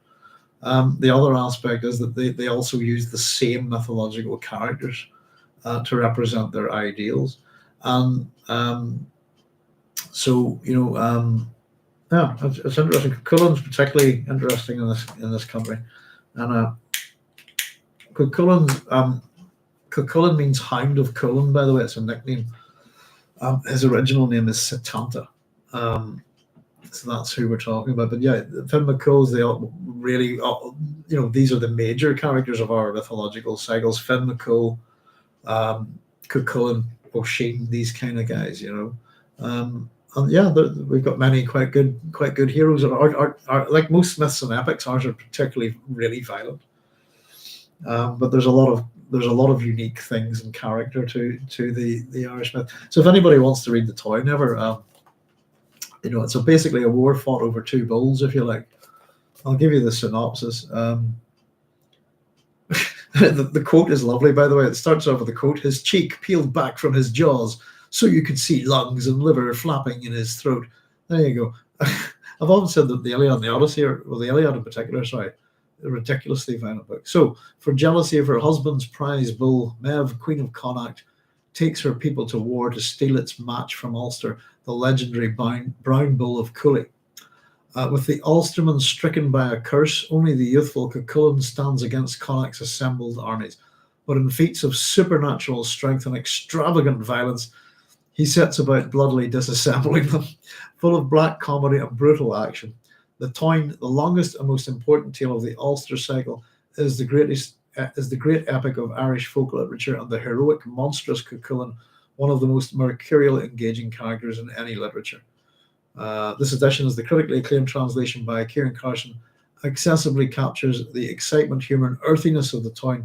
This edition includes an introduction on the history of the story, further reading and pronunciation guide and notes. It's described by John Burnside as Ireland's own Iliad. This is a lively, engaging, and wonderfully vernacular telling of a great tale. So it's an Irish epic, it's an Ulster epic as well. So it's very specifically about Ulster, if you see what I mean. But then you get aspects of from the Fenian cycle, Finn McCool, fundamentally associated with Ulster as well. So one of the four ancient kingdoms, if you like, of Ulster. So the culture here, our culture is ancient. It's we've got buildings that are older than the pyramids in Ireland, and so it's a real shame that for me, I suppose, the Celtic heritage that we have has been slowly eroded, and then sort of over the years, but things like the Irish literary revival, the revolutionary movement, things like this, Civil War, how myths have been used and for propaganda or whatever. It's been quite sad. So, but you get people in this country who believe in fairies and changelings and things like that.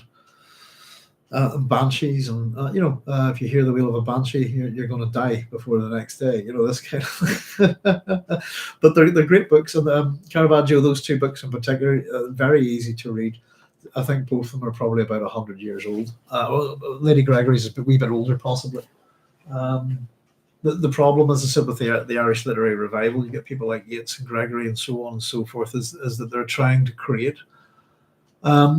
At a certain point, they're trying to make Ireland into something that it was in its mythological past, and that's their greatest crime.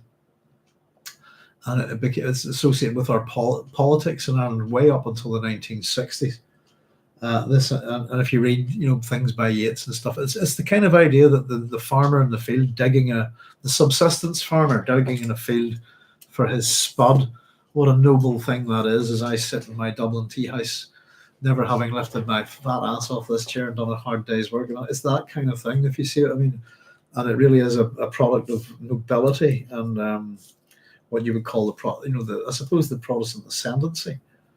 Oddly enough, I think But so the whole mythological thing, I don't know if many people, the new generation of kids and stuff, have any idea who any of these characters are. There's a story about that. I live not too far from a place called Mount Slemish, for example, which is heavily involved with myth, and particularly around St. Patrick and stuff like that. And these stories are embedded in our place names and things like that.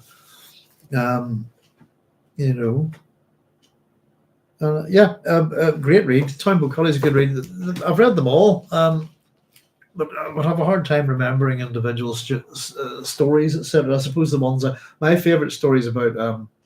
I quite like the Brainbuster. One of my favorite stories is about O'Sheen meeting St. Patrick, and I'll just paraphrase it for you, but you get the sense of it.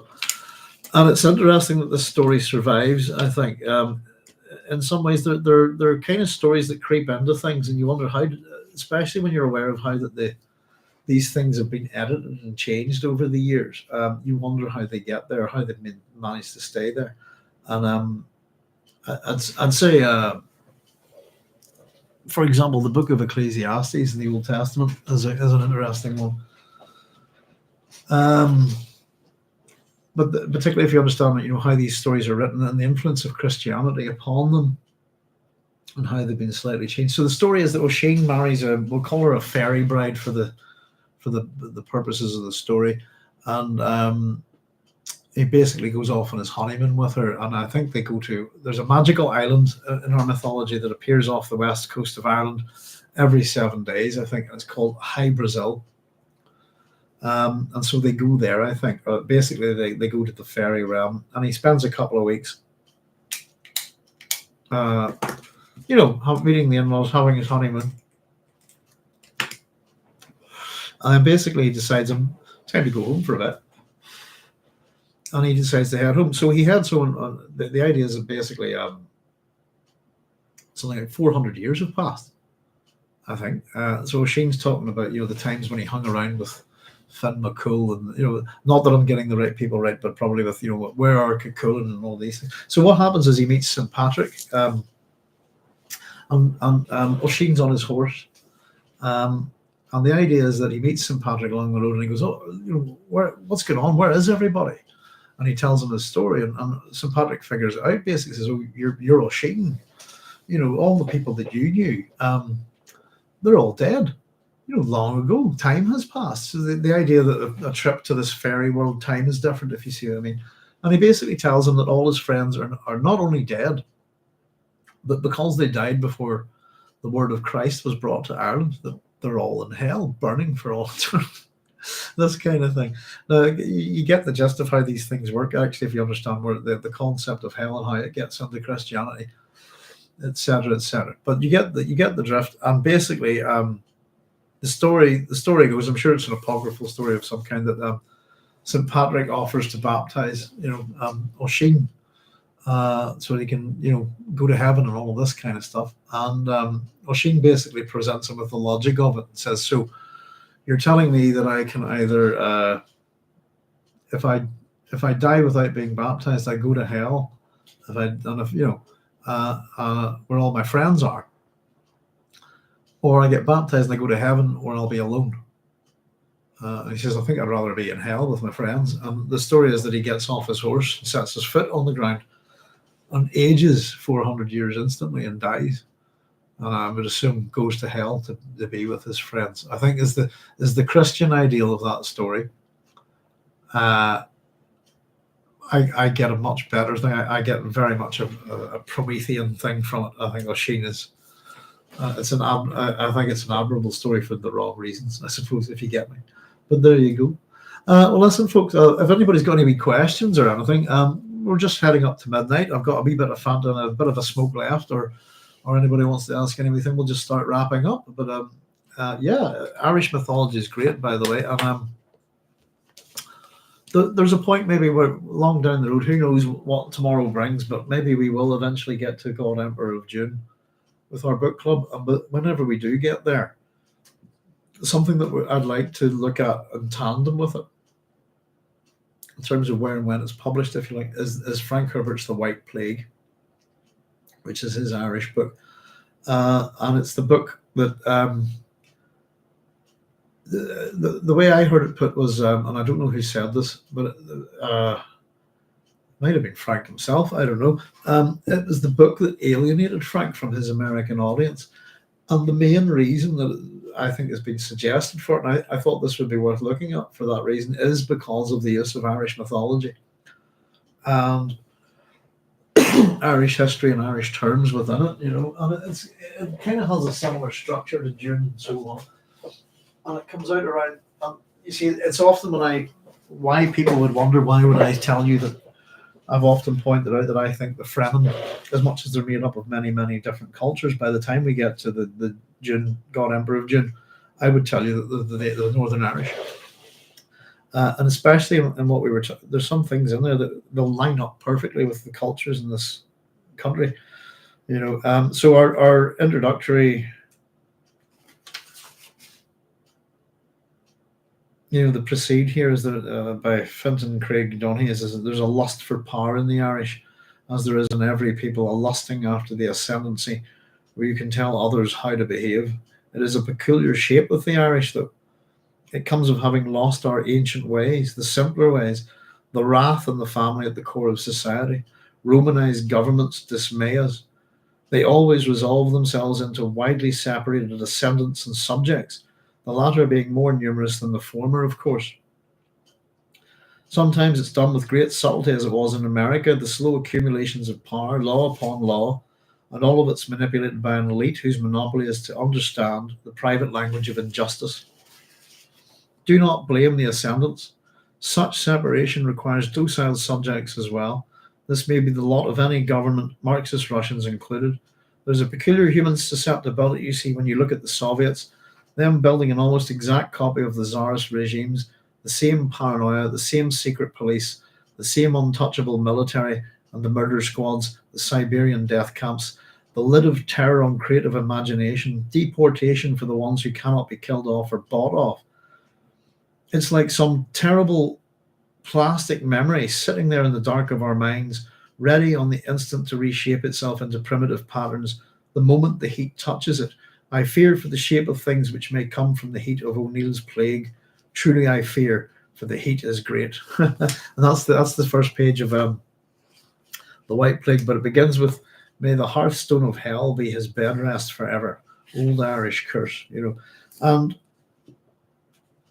this was the epigraphs, despair and grief suit the Celtic mind more than do joy and victory. Every Celtic joy has its mixture of grief. Every victory leads to its despair. So we have these kind of range of epigraphs within this book as well, and so on and so forth.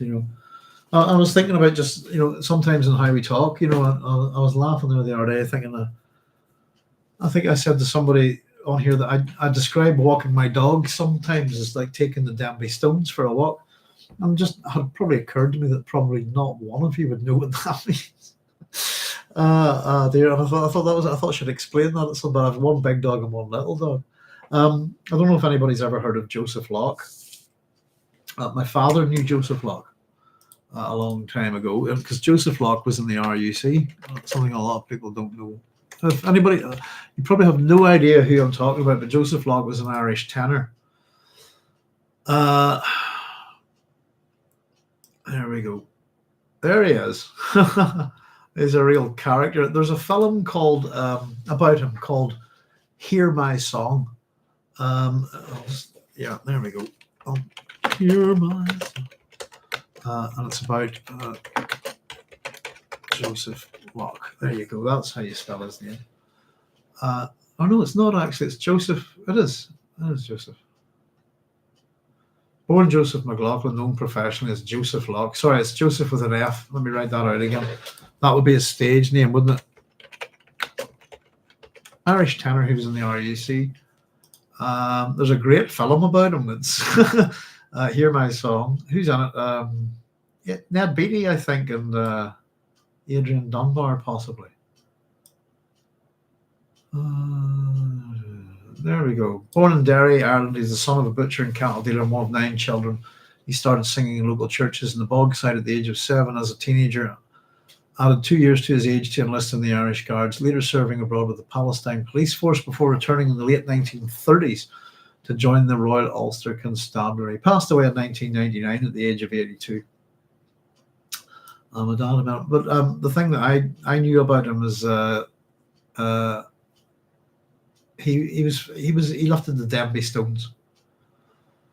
I was just seeing if there's anything about him here, and it's a pretty. There's "Hear My Song," Peter Chelsom film from 1991. It's a fantasy based on the notion of Locke returning from his Irish exile in the 60s to complete an old love affair and saving a Liverpool-based Irish nightclub from ruination. It's a really good film. I really liked it. Yeah. I don't see anything about the Denby Stones. Let me see. But he was a bit of a strong man, apparently. I don't know. How do you spell Denby?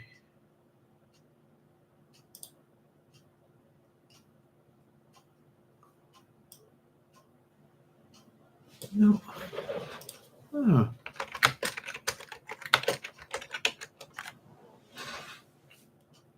No, I'll tell you what, folks. I can't figure out how to spell Denby, and I know it's not as straightforward as Denby Stones.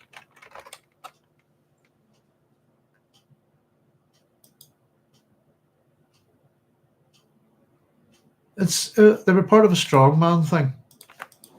They're 2 big stones, but they're different sizes. You had to lift them, that kind of thing. That's what the Denby Stones are. But there you go. I couldn't find a link for it, but I remember seeing somebody think about Joseph Locke, and I think it was a photo of him lifting. But my dad had met him more than once, and yeah, he was an RUC guy. So there you go. Interesting. Well, folks, listen, thank you very much. That's our first episode of Dune Messiah book club over. I think already, as we can see, it's kind of not going to go quite the way we think. And even for those of us who know Dune Messiah, and I'll throw myself into the pot here. Every time I read these books, I find something new. And the one that I've really kind of read to death is Dune. But this is certainly probably one of my favorites within the series. I'm really looking forward to tearing into it, and I think this is a really good book. And if anybody hasn't seen it, by the way, the TV series, the mini series that was on the Children of Dune covers Dune Messiah and Children of Dune. There's no gap. If you like, they're able to handle the whole thing in one go, and it's pretty good. But yeah, we've bounced around as usual all over the place. We've had words from strange languages. We've had mystical concepts of tarot cards and prescience and so on and so forth. We have a character coming back from the dead, and we have an introduction of a plot and a race of a group of individuals known as the Ben H. Lilacs, who are going to be, as I said, major antagonists, I think, if you like, of the rest of the series. If even that's the right word for it. Well, there we go, folks. I will say, it's just hit 1 o'clock, and I'm going to wrap up for the night, I think. And hopefully, our next chapter then is going to be a wee bit of work. It's a wee bit of length to it, and we're going to find out an awful lot in it, and we're going to meet a whole bunch. We're going to meet the conspiracy, aren't we?